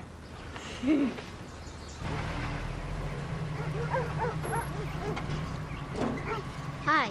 You have to work on Saturday, too? I sure do. So do I. Oh, yeah? What kind of work you do? Me and my daddy are investigating a murder. A murder, huh? Maybe the Eastburn case? Hey, that's quite a helper you got there. Yeah, he's the best I ever had. Say, the police didn't happen to question you about the Eastburn murders, did they? Never did. I did see something odd that Saturday morning. Odd? Mm-hmm. That morning I was driving past that Eastburn house, and that light-colored car everybody's been talking about was parked too far out in the street. It's a wonder it hadn't caused a wreck. Yeah, it's parked right up the block from the Eastburn house. That was at 9:30 Saturday morning. The car he described was like Hennessy's. Huh. So, there's another witness who saw a car like Tim's hovering around the scene. Yes, but it couldn't have been Hennis. Because at 9:30 on Saturday, Tim was in his backyard burning trash. Seen by the state's own witness. That's great. That's great. Now, you remember the phone calls Katie got? Well, I'm on my way to see a friend of Katie's named Francis Ramsey. I hope the lemonade's not too sweet. Ma'am, I have never tasted too sweet. Anyway, Katie told me about those creepy phone calls she'd been getting. And she felt like she was being followed. Followed? Do you mean, like being stalked? Whatever. She especially felt it at her children's gymnastic meet the Saturday before she was killed. She and Amy Reed took their kids to the meet together. Amy Reed? Thank you. Sure, there are a lot of pictures taken. Well, you know, everybody takes pictures of the kids. Yeah, could I see him, Ms. Reed? Well, the police took my copies. There's a Detective Gordon. Actually, if you see him, could you please tell him that I brought those back? Sure. The pictures? Yeah. We had her copies. Katie was in the crowd and some of them, there's nothing there. So what happened to the photographs? Well, later when I was going to give them back to Mrs. Reed, they're either misplaced or lost. It's been a while. You are kidding. Hey, look, it happens, you know. They weren't exactly high priority. And don't tell me that you have never lost or misplaced a piece of evidence that turned out later to not be evidence. What was in the photographs? Nothing, Billy.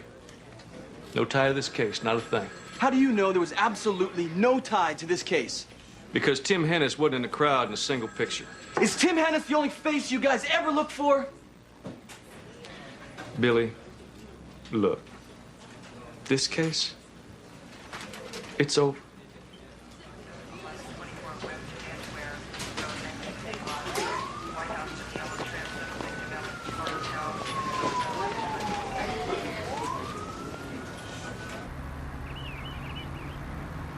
So now we have 3 white cars involved in the crime. I understand all that, but the van, that keeps popping up all over the place. Right. You remember Bonnie Griffin, the newspaper delivery lady? Yeah, I think DB should talk to her again. Find out what she's afraid of. She might have seen the walker, too. Also, Bonnie Griffin said she almost ran into a van in front of the Eastburn home at 1:45 a.m. Now, if that's all she saw, why did she flatly refuse to testify in open court? It makes no sense. Maybe she saw something more. Next, Stacy Carolwood. Something peculiar. She said Saturday morning she passed the Eastburns and saw the front door open. But on Sunday morning, Sergeant Hallis found the Eastburns' front door locked. The deputy had to enter the house through the bedroom window. Also, 9:30 a.m. Saturday morning, the mailman saw a car like Tim Hennis's parked near the Eastburns. Now, this must have been the same car that Lorraine Taylor saw a half an hour before at the instant teller. So after the murders, the killers, using 2 vehicles, a compact car like Hennis's and a van, go back to the crime scene. Possibly to check on their cleanup job in daylight. The last time was Saturday morning after one of them had been to the bank. Tim couldn't be going back and forth between the bank and the Eastburn house while he was seen burning trash in the backyard. The crime lab lifted finger and palm prints from the scene. None of them are Tim Hennis's. They found a size 9 footprint. Hennis wears a size 13. And finally, Katie's phone calls. I mean, I find it odd that they started as soon as Captain Eastburn left town. Look at that. Nothing on that board relates to Tim Hennis. How in Hades did he ever get convicted? Police seem blind to anything that didn't nail Hennis. Prosecutor withheld evidence to protect his case. And we got out-lawyered by Smithline. This time we don't have to worry about Smithline. Why not? He went into private practice after getting a conviction on the case of his career. Weird. Yeah. So the DA assigned Mencken and Connor. They're tough. Around the courthouse, they're known as the Surgeon and the Bulldog. So, when you consider everything, I see no reason to change the strategy that convicted Hennis in the first place. Oh, except for the old rule. On second trial, the defense is usually stronger and the prosecution's case is weaker. Well, what's the change? Stephen here built a rock-solid case. Well, no matter what new tricks or so-called evidence they come up with, is there anything to refute what actually convicted Hennis? None of that has changed. And we have a new witness, Mildred Gwynn. She can positively ID Hennis at the Eastburn house the day before the murders. The day Hennis says he wasn't there. Really? Mm-hmm. Another little surprise for Butch and Sundance. Miss Griffin, I do appreciate you talking to me. We've been through this. I don't know what else I can tell you. You said that you saw a light-colored van parked in front of the Eastburn. Right. You know, I don't... Did you see anyone? I told you what I saw. I know. I know. But you also refused to testify in court. That's right. I will not testify in open court. Please. Can I just ask why? We could subpoena you. What good would that do? I'd just sit there. Well, the judge may be able to force you to I've testify. got to go pick up the kids at school and then cook dinner. No. And I must tell you, my husband is getting tired of you people coming around asking questions. Please, leave me alone.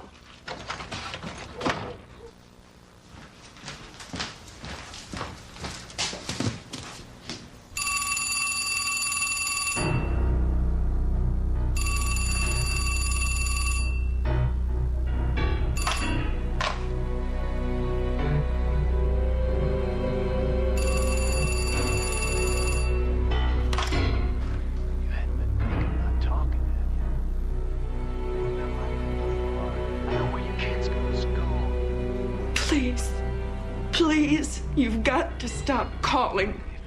Please, please, stop.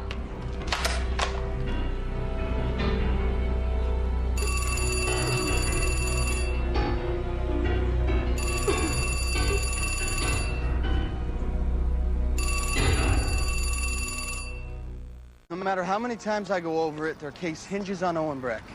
Breck's a cipher to me. What did he really see that night? And after Breck admitted he was uncertain of his ID of Hennis, why did he change his story? He's not just lying for the hell of it. Either he's mixed up Hennis with Cataldo, or he just loves the attention.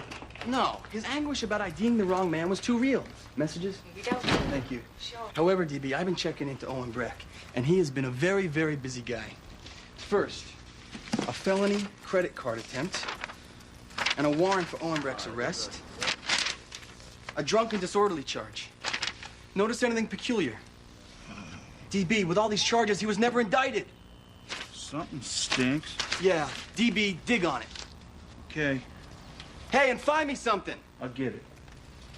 See you, Tom. Bye-bye now. We're going to file a petition. We're going to see that it works. Thanks a lot. What you have to do on your That's what I end, heard. just be How you patient. doing? Same song, third verse. It's a big step closer. It doesn't feel any closer. It's only been 27 months, 3 days, and 6 hours. But who's counting? Me, I'm counting. Come on, show some God, Sarge. Tim, you gotta promise me something. This time you must get on the witness stand. No matter what anybody else says to you, you gotta let that jury see that you couldn't have done it. Angela, there's no power on earth that's gonna keep me from testifying, even if I blow it. What is wrong with that? You're still too angry, Tim. Now listen, you insisted on testifying. No, we agreed that you'd have to be coached. Why can't I just tell the truth? I gotta worry about how I say something. Because how you say it may determine whether the jury believes you. Now, tell us about the night of the murders. Well, what do you want to know, Jer? That is not an answer, that's a question. Now, Tim, you can't win this case by yourself, but you can damn sure lose it. Come on, Tim. Please. Come on, what? Okay, look, I came back from Selma. Don't use your hands. Don't use your hands. They're big, they're threatening. Hey, you're accused of brutalizing a helpless woman and her two small children. Don't give the jury a reminder of the difference between your size and theirs. All right? Okay, let's start again. This time, no hands. I came back from Selma. There must be more on Owen Breck. Maybe over at Central Records. Thanks, Tommy. Did you know about the missing wallet? What wallet? I worked on that one. I think it was last March. Somebody found a wallet lying in the street in Montclair. In it was a letter about Owen Breck. Wait, hold on. What are you talking about? It turns out the letter belonged to a friend of Breck's. The letter was all about how Breck was shaky on his ID of Hennis. Huh, that's impossible. The letter was in the wallet, just lying on the street. Is that weird? Where is this letter? Who knows? But I took the file on the case over to Records Annex. Records. Billy Richardson there? Oh, yeah, he's right here. Hello? Billy Richardson. It's Guinness. Look, Cataldo's moved again. I'll track him down. Swell. Hey, Billy, I found him once. I'll find him again. I'm counting on that, DB. Now listen to me. 11:30 tonight, be sure to meet me at the Sheriff's Record Annex.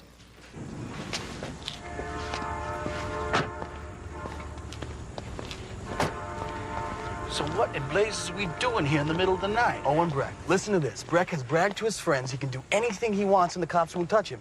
He's apparently been given unofficial immunity. So, Breck may think he can't change his testimony or he may face prosecution? Right, and that's going into my opening argument. Well, why are we here? In this building is a file on Breck about a lost wallet containing a letter that declares that Breck said the man he saw wasn't Hennis. You are making this up. We're going in there and somehow get our hands on that file. You ever hear of a court order? We can get it without one. It's night, it's quiet, no one expects us.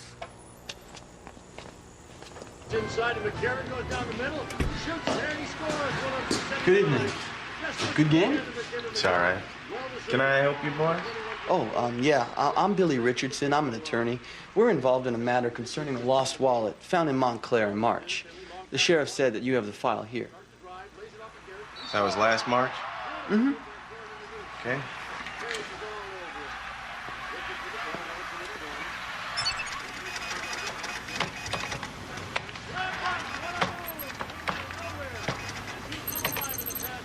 Yep. Here we are. Montclair. There was a wallet. Do you still have it? Nope. Disposition. Wallet returned to a Gary Durone. D-U-R-O-N-E. Mr. Durone, according to the case file, you are friends with Owen Breck, right? Yeah, we're friends. What you want? I want to know about the letter. Remember the letter and the wallet you lost? What about it? Did it have anything to do with Owen Breck's uncertainty about identifying Tim Hennis? Maybe. Mr. Durone, maybe might get an innocent man executed. I told him. Hey, I'm gonna tell you right now. If you got your doubts it was Hennis, you either shut your mouth or you take it to the DA. Right, man. Go to jail for perjury. Hey, wait a second, man. Come on now. What you gonna do? You just gonna let that man die like that? Hey, now, it could be Hennis. I'm just not sure. Also, now, I'm not the only witness. What about all the other people? Man, you are not responsible for them. Were you drinking that night? Mm-hmm. I wasn't drunk. You said you weren't sure that it was Hennis. Right. I'm not sure. It doesn't mean that it's not him. Okay, who wrote the letter? My girlfriend. You know, we had spoken before she went off to college, and you know, she wrote me and told me that it was my responsibility to get on Owen's case, because if Hennis got executed, it would be partly my fault, and that's because Owen admitted, you know, he wasn't sure it was Hennis he saw that day. Look, I don't know if I can even use it, but I need that letter. Now, were you in the Eastburn house? No. Before that night? Don't jump in. Of course you were in the Eastburn house. 2 nights before the murders, that's when you picked up the dog. These prosecutors are smart, Tim. Don't let them trick you. Wait until they finish before you answer. Yeah, I get it. Answer in complete sentences. I want the jury to hear you talk. See that you're not a monster. Just an ordinary guy with one hell of a streak of circumstantial bad luck. Now, when you picked up the dog, did you go through the house? No. Just the living room. Hey, I used the bathroom before I left. That's right. That's good. That's good. That's good. Good. So, what do you think? He's learning. He'll be fine if he doesn't get mad. Jerry, listen, there's something else. I know Billy has done most of the work preparing for this trial, but please, you make the opening argument. What? It's nothing personal. You know, Mary Lou and I love Billy, but you're the senior attorney here. You handle the appeal to the Supreme Court. This is our last chance. You must do it.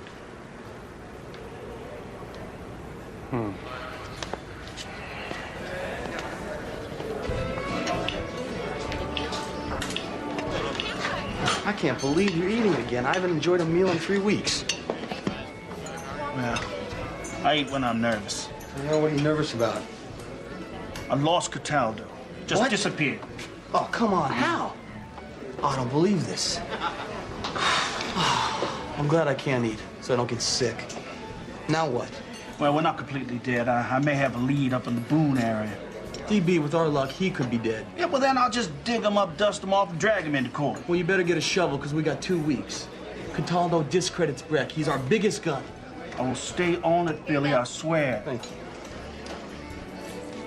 Look, I got another angle. I want to talk to Bonnie Griffin again. What? Come on. She refuses to testify.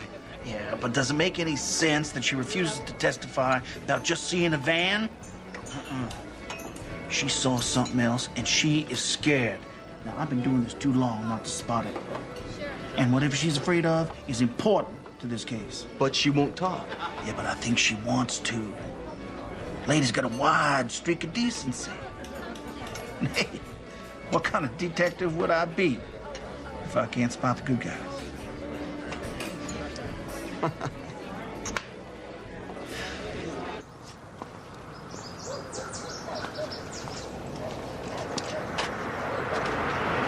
Thanks.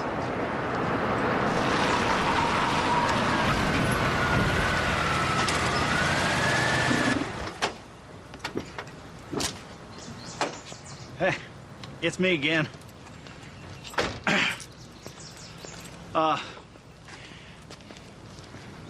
Bonnie, we have a few loose ends that we have to, Mr. Griffin. Could Bonnie and I go for a cup of coffee? Just a few minutes.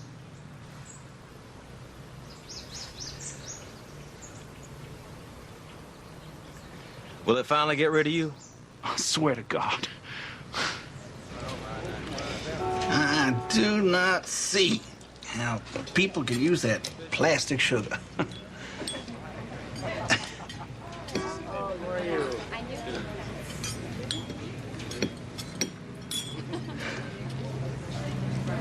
They're going to execute Tim Hennis. That could really happen. Oh, they won before. They'll win again. Unless everybody tells what they know. Tim Hennis is dead.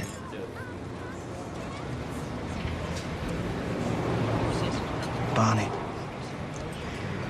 I know you're very scared. But what if it were your husband? And somebody knew something might save his life. But they didn't speak up. They just let him die. My God. Oh, my God. How much can a person take? I've prayed. I can't live with this anymore.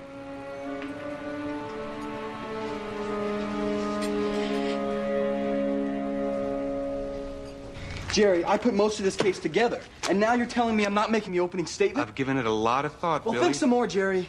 I've been working on this opening for months. I know this case. Jerry, I've earned this. Billy, this is the way it is. I'm doing the kickoff, then you take the ball. That's it.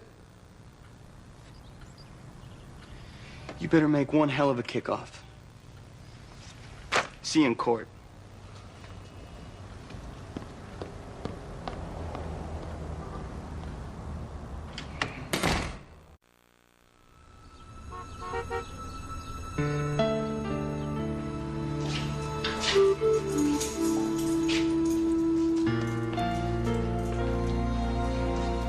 I brought you two. I didn't know which one you want.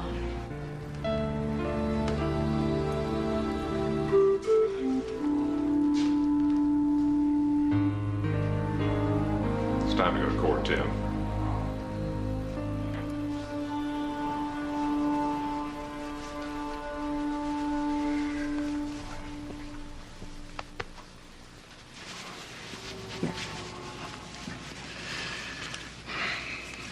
I usually only have to do this when you're wearing a tux.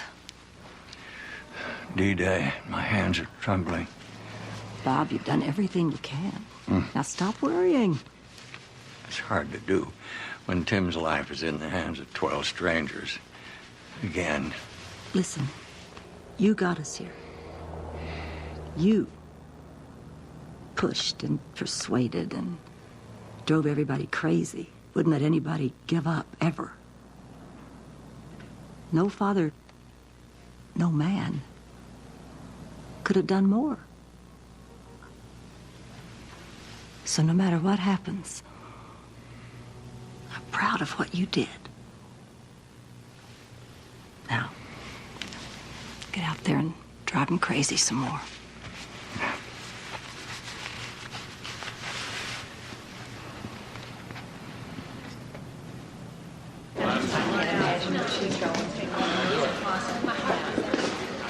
Where have you been? Throwing up. Losing is not an option.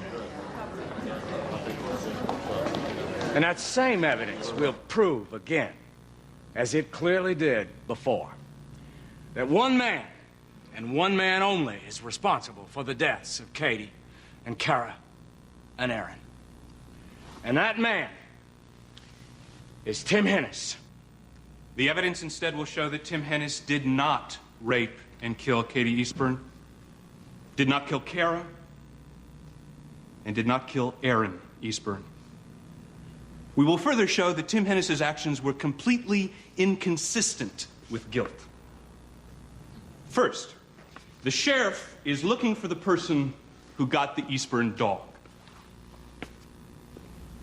Tim Hennis comes forward. Next, he signs a waiver of his rights. He doesn't have to. He gives a statement. He doesn't have to. He gives samples of hair, blood, fingerprints. He doesn't have to. And why did he? Because he didn't commit the crime. But the sheriff's department, instead of taking all of this evidence that Tim gives and trying to match it with anything from the crime scene, they jump the gun.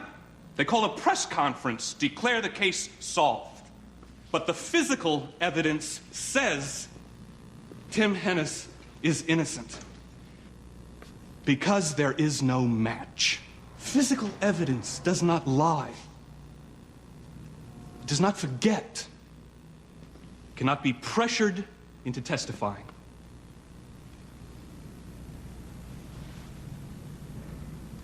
Tim Hennis is not guilty. He was not guilty before. He is not guilty now. And we will show it.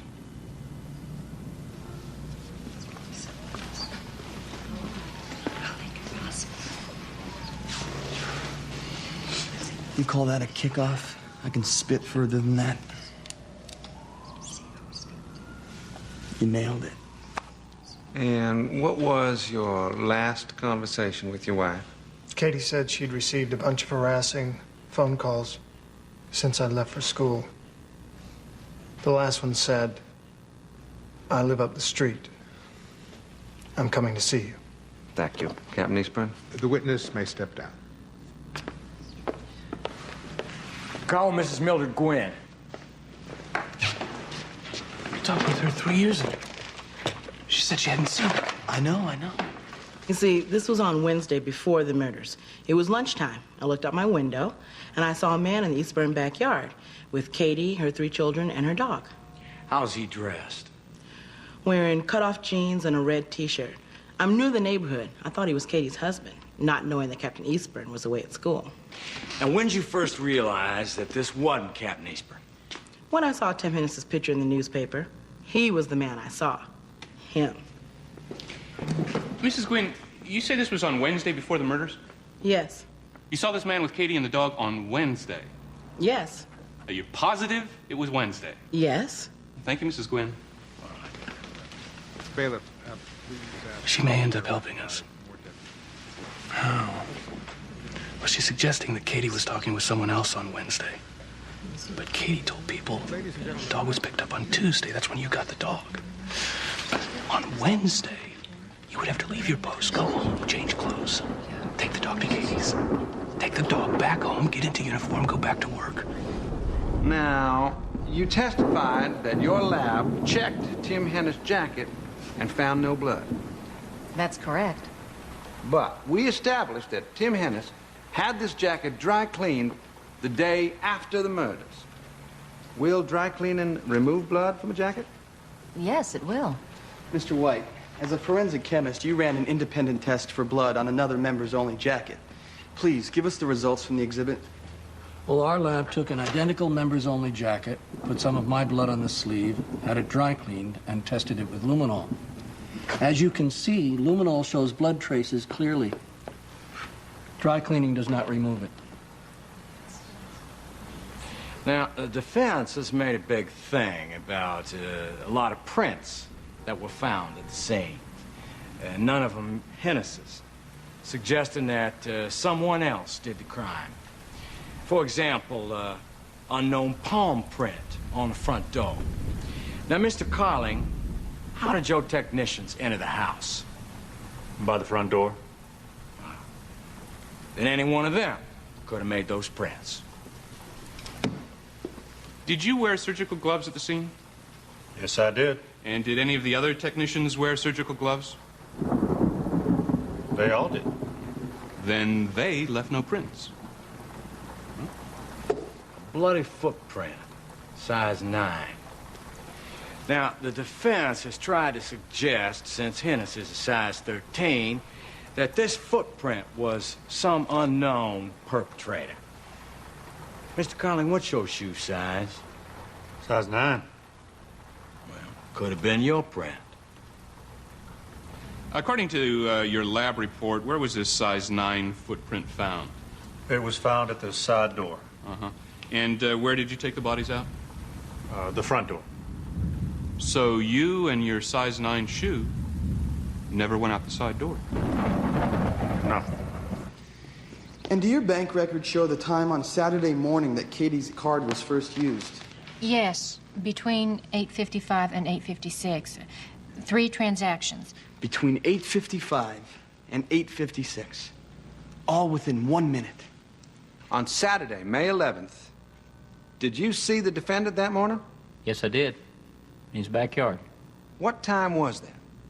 At approximately 9:30, burning stuff in a barrel. And would you tell us again when you saw the trash burning? Oh, well, I saw smoke pouring from Mr. Hennis's trash barrel at 9 o'clock that Saturday morning. 9 o'clock. And what is the driving time from your home to the bank? About 20 or 25 minutes, depending on the traffic. Then Tim Hennis couldn't be at the bank at 8:55 and burning trash at his house by 9 o'clock, 25 minutes away. Now, Ms. Taylor, after you observed the man using the instant teller on Saturday morning, did he then drive away? Oh, no, sir. He got in his car and he didn't leave for a while. I stayed in my car until he started to move, and then I got out and I used the instant teller. How long did you wait in your car? About a minute or two. It seemed like a long time, possibly 2 minutes. She's mine. Mrs. Taylor, in the previous trial, you had no memory of this incident until 10 months after the event when you came forward. But now you remember the actual minutes. Yes. So this incident stuck out in your mind. Oh, yes, it did. Yes.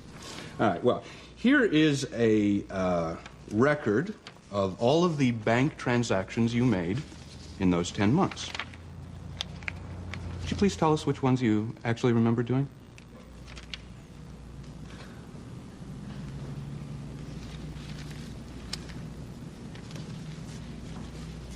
Oh, this one. The $7,000 deposit. I remember it because it was such a large amount. Uh-huh. You don't remember doing any of the other 90 transactions? No, but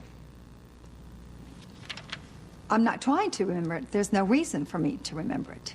Right, you remember only one transaction out of 90, and yet you remember this incident with the man and how long it took 10 months before. Yes. Yes. All right, well, let's look at that incident in question. Now, according to the bank records, Mrs. Eastburn's card was used at 8:55 and 19 seconds and ended at 8:56 and 6 seconds. That's a total of 47 seconds at the window. But your transaction didn't occur until 8:59:41. Some 3 minutes and 35 seconds later. Yes. Which means this person made 3 transactions in under a minute and then hung around for over 3 minutes waiting to be seen. For over 3 minutes.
3 minutes and 35 seconds.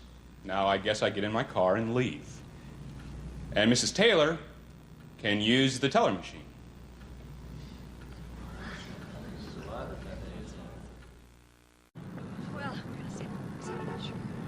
So this man was parked near the Eastburn house? Yes, sir, across from my station. Now, you had time to get a look at him? Yes, sir. Would you describe him, please? Well, big guy, sandy blonde hair, broad-shouldered. It's Tim Hennis.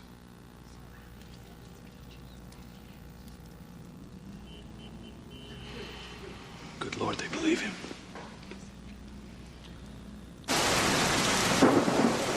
I'd say we were ahead on points until the jury believed Glenn Dufree.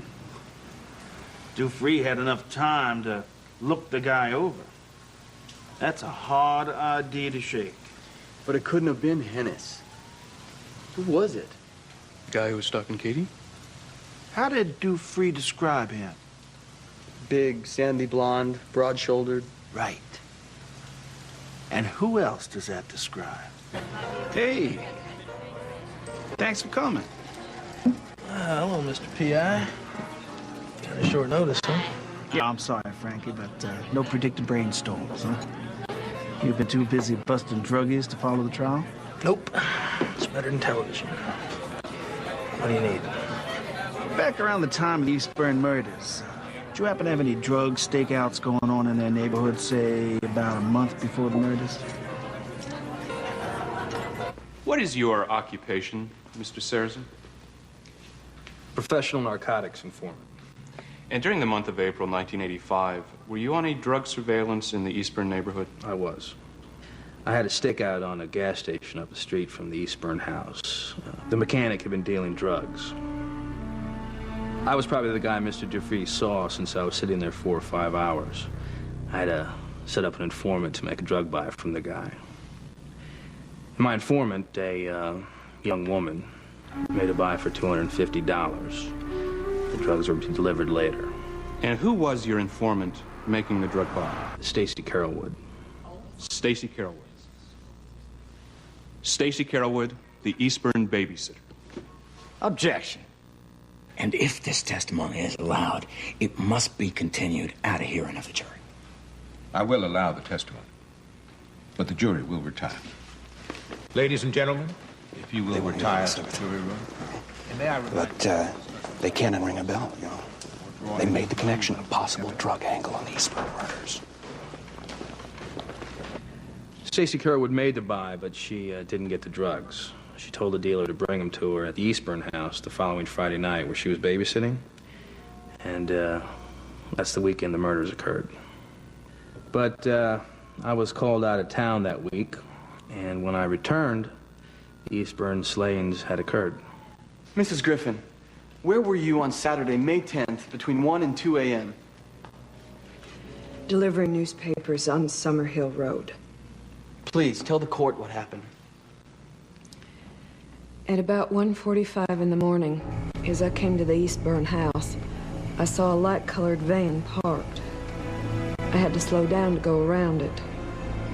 I continued on my route, and when I came back toward Yadkin Road, I saw this man coming down the drive from the house. He was small, 5'6" or 7, and carried something over his back. He had dirty blonde hair, jeans, and a jacket. I was afraid he saw me. And did you later see photographs of Tim Hennis as the accused? On TV news, and I knew they had the wrong man. Hennis was not the man I saw coming out the house. What did you do? Nothing. Why not? The phone call started.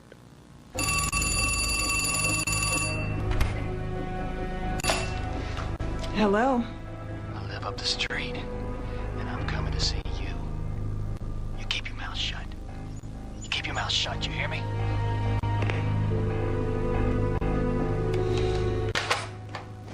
I live up the street, and I'm coming to see you. Now, where have we heard that before? Did the phone calls continue? Yes. The next call, he He threatened my children. Your kids go to Hopewell School. I told you I knew. They play at the Freeland Playground. Now, if you want to keep them safe, you keep quiet. You got that? Don't tell anyone, not even your husband, or your kids will pay. How long did this go on? All through the first trial. He said he was coming over to my house. One time I'm sure he got in the house, because after he threatened again to come over, I ran to a neighbor's. When we came back, the screen door was open. I know I closed it. On the very next call, he mentioned my waterbed, how we'd try it out. He said... Anyway, I nearly went crazy.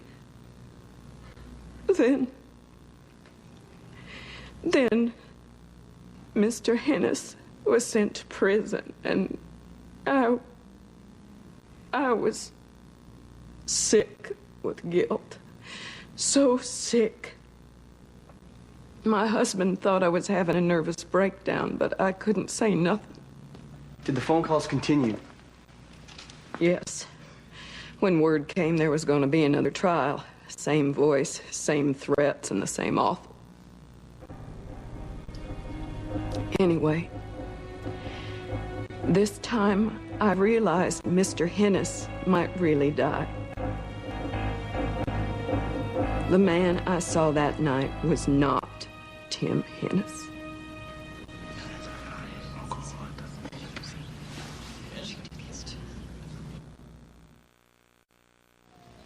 Please tell the court what happened that night. I was walking home late. It was sometime around 3:30. I saw this guy coming from the driveway at the Eastburn house. He said something about getting an early start, something like that. Is that man in this courtroom? Yes. Let the record show that Mr. Breck has identified Tim Hennis. Now, Mr. Breck, you previously signed an affidavit expressing doubt as to whom you saw. Do you, in fact, now have any doubt that it was Tim Hennis? No, I'm certain it was Tim Hennis. Mr. Breck, were you drinking that night? No. Have you ever been charged with drunk and disorderly conduct? Nope. Mr. Breck, can you identify this document? Well, yes, sir. It's an arrest sheet or something like that. It's a copy of a citation, isn't it, sir? And whose name is on it? Mine. Objection.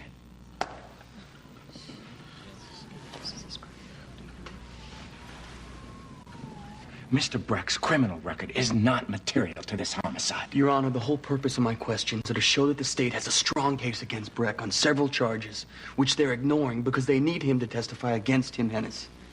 I will allow testimony about his record within strict limitations. Now, Detective, with all of these charges against Owen Breck, has there been any prosecution of any case against him? Nope. Now, Mr. Derone, how did I happen to contact you? Regarding a letter that was in a wallet I lost. Objection, hearsay. Your Honor, it will clearly demonstrate Owen Breck's confusion as to the identity of the man he saw. He may answer. This letter from your fiancé, would you please read these lines?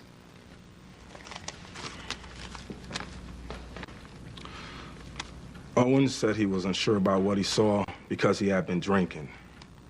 Did you even talk to Owen?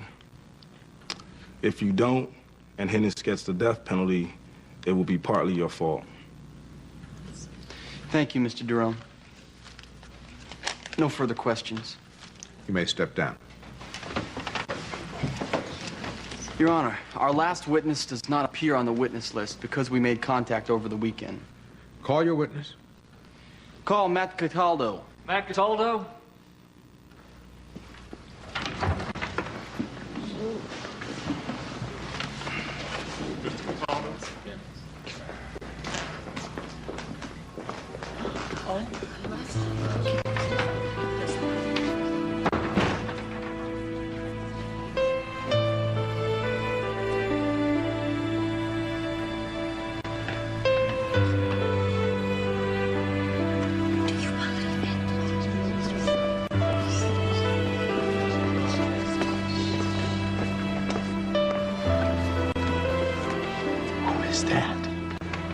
in trouble. And you walk the Eastburn neighborhood frequently at night?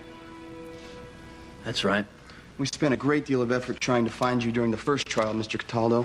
Where were you when we did locate you? At college, Appalachian State. Being so close at hand when the Eastburn murders occurred, weren't you even curious? Yeah, sure. I even came and watched the first trial once. But after the cops questioned me, they let me go. I didn't really think too much about it after that. So during the first trial, when Tim Hennis was convicted and sentenced to death, the police had questioned him and let him go and never notified the defense that he existed.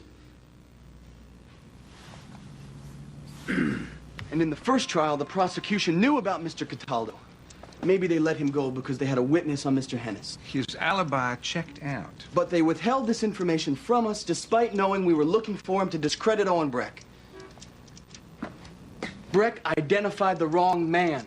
The existence of Cataldo is evidence that Hennis is not guilty. The prosecution also withheld the crime prevention checklist. I couldn't find it at Fort Bragg because they had it. They didn't present it until it was too late to support Hennis's bank card alibi, which it does. When you take all of these things together, it clearly shows misconduct. Deliberate, serious misconduct on the part of the state. We've been prejudiced by this. So we're asking the court to hold a hearing immediately at the end of this trial, a hearing to determine what should be done about this prosecutorial misconduct. Very well. Have your evidence ready.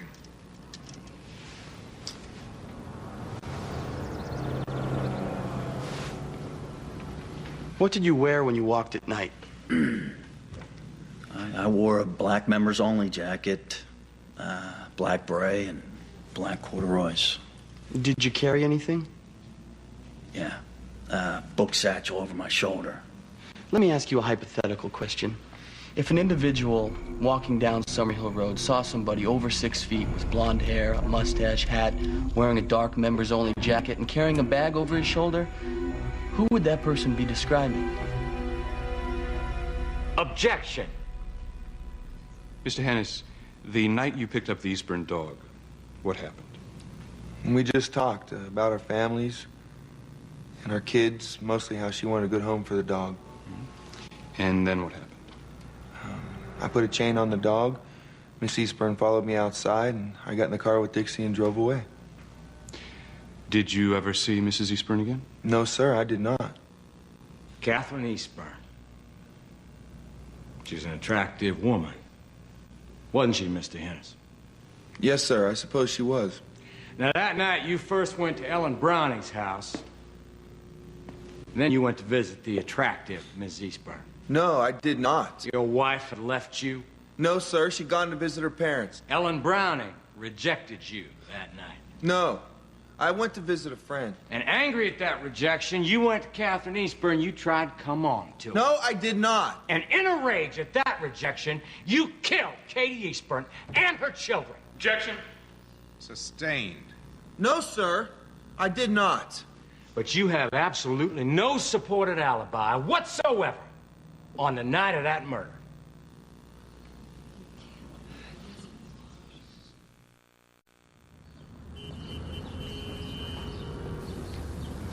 As was said in the opening, I repeat at the close. The evidence in this case never, ever shows that Tim Hennis was in the Eastburn house at the time of the murders. Not one piece of physical evidence remotely links Tim Hennis to this case. The state's case is entirely circumstantial, stacking supposition upon supposition to speculate that Tim Hennis is guilty. Their key witness, Owen Breck, has made contradictory statements about identifying Tim Hennis, and for this he has received favored treatment by the Sheriff's Department and the prosecution. Lorraine Taylor's testimony about the instant teller transaction is filled with peculiarities. After 10 months of silence, she suddenly remembers. She has Tim Hennis illegally use Katie's card and then wait around for 3 minutes and 35 seconds to be identified before he leaves. So what do we have? Owen Breck can't get his story straight.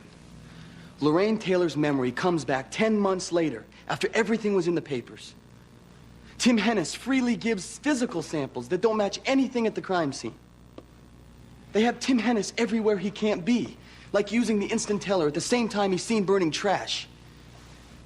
And Bonnie Griffin says Tim Hennis is not the man she saw leaving the murder scene. Tim Hennis is not the man she saw.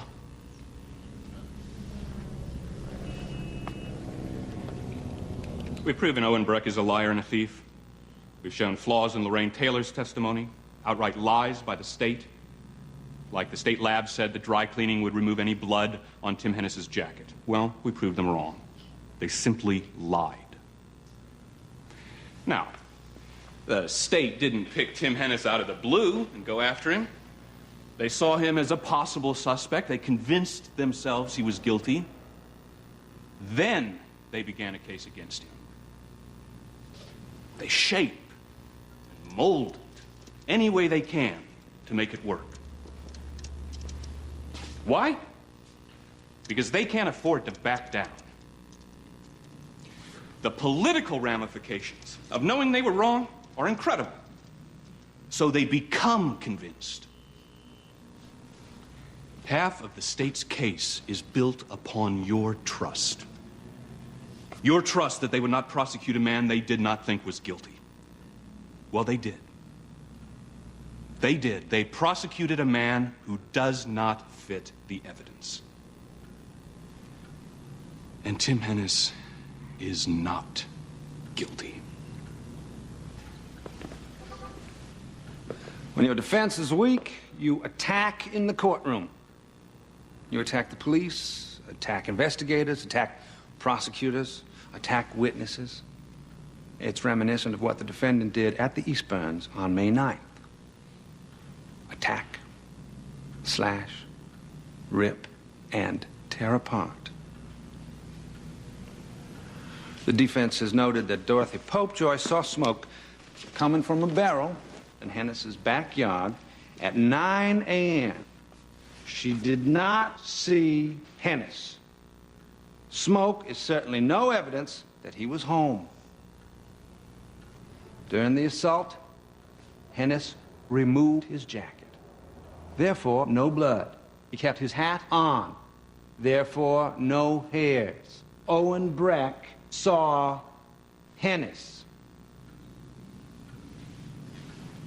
This composite is worth 1,000 words. This composite is Tim Hennis. And you will hear no apology for the state's case. No apology for calling Owen Breck and Lorraine Taylor to the stand. Neither of these two people chose to be witnesses. So what could Owen Breck and Lorraine Taylor possibly gain by identifying Tim Hennis if it wasn't him they saw? The defense is a magic show of smoke and mirrors throwing out rabbits for you to chase. But Tim Hennis decided the course that Katie Eastburn's life would take. Kara's life would take. Aaron's life would take. Don't forget why you are here. And if the jury has any questions, you can notify the bailiff. The jury will now retire to reach a verdict. Counsel, approach the bench. The defense will have the weekend to prepare for the misconduct hearing. The state is to make any and all documents immediately available. Hearing will begin Monday, 9 a.m.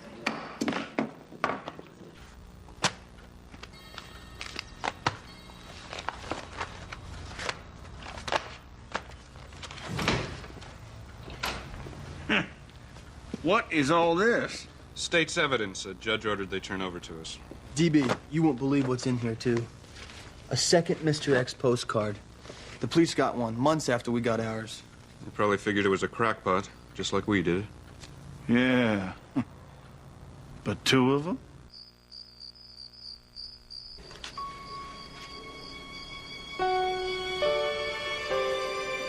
Dear Mr. Hennis, I did the crime.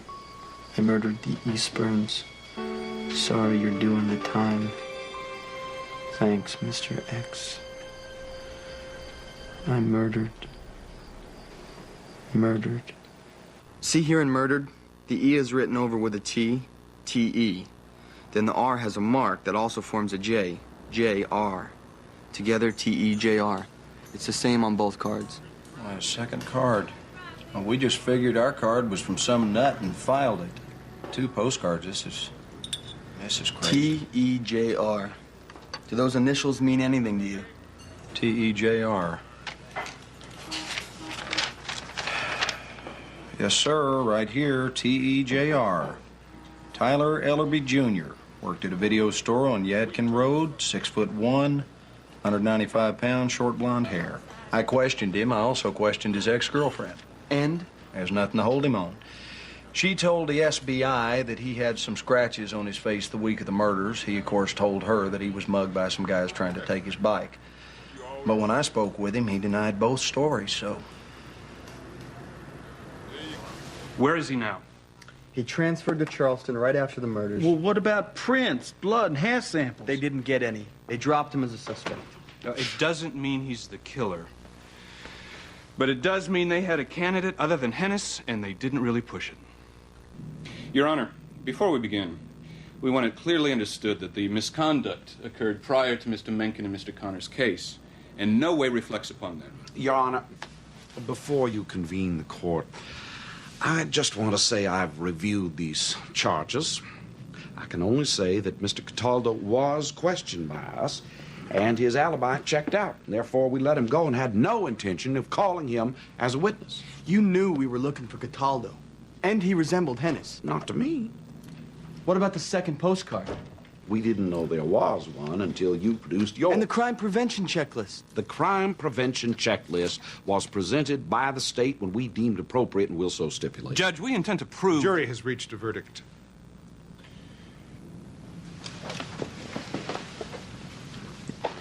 It's too quick. It's too quick. I know. Gentlemen, we'll continue this after the verdict. Your Honor.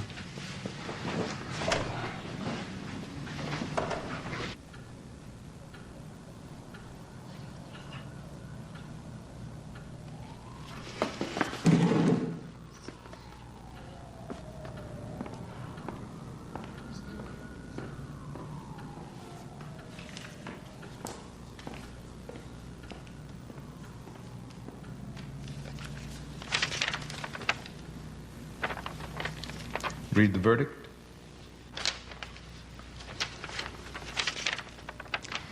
In the case of North Carolina versus Timothy Bailey Hennis, the jury has unanimously returned as its verdict that the defendant is not guilty. Mr. Hennis, you are free to go.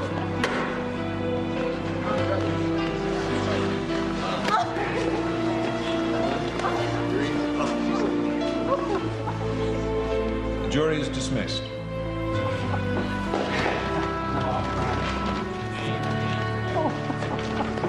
Counsel. Both sides, please.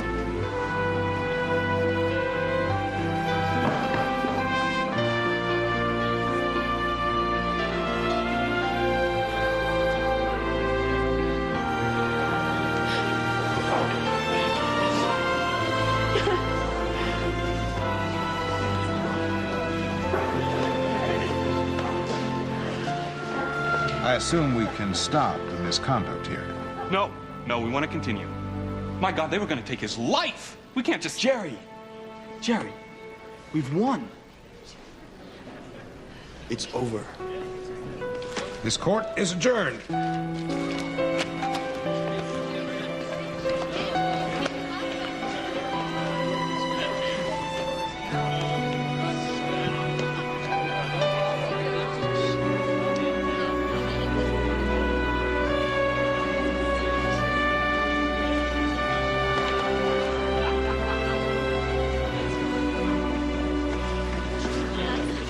Gary.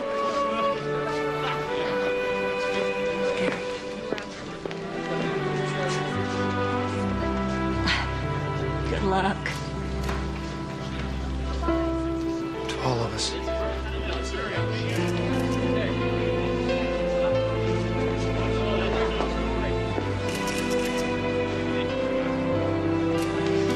Congratulations, Bob.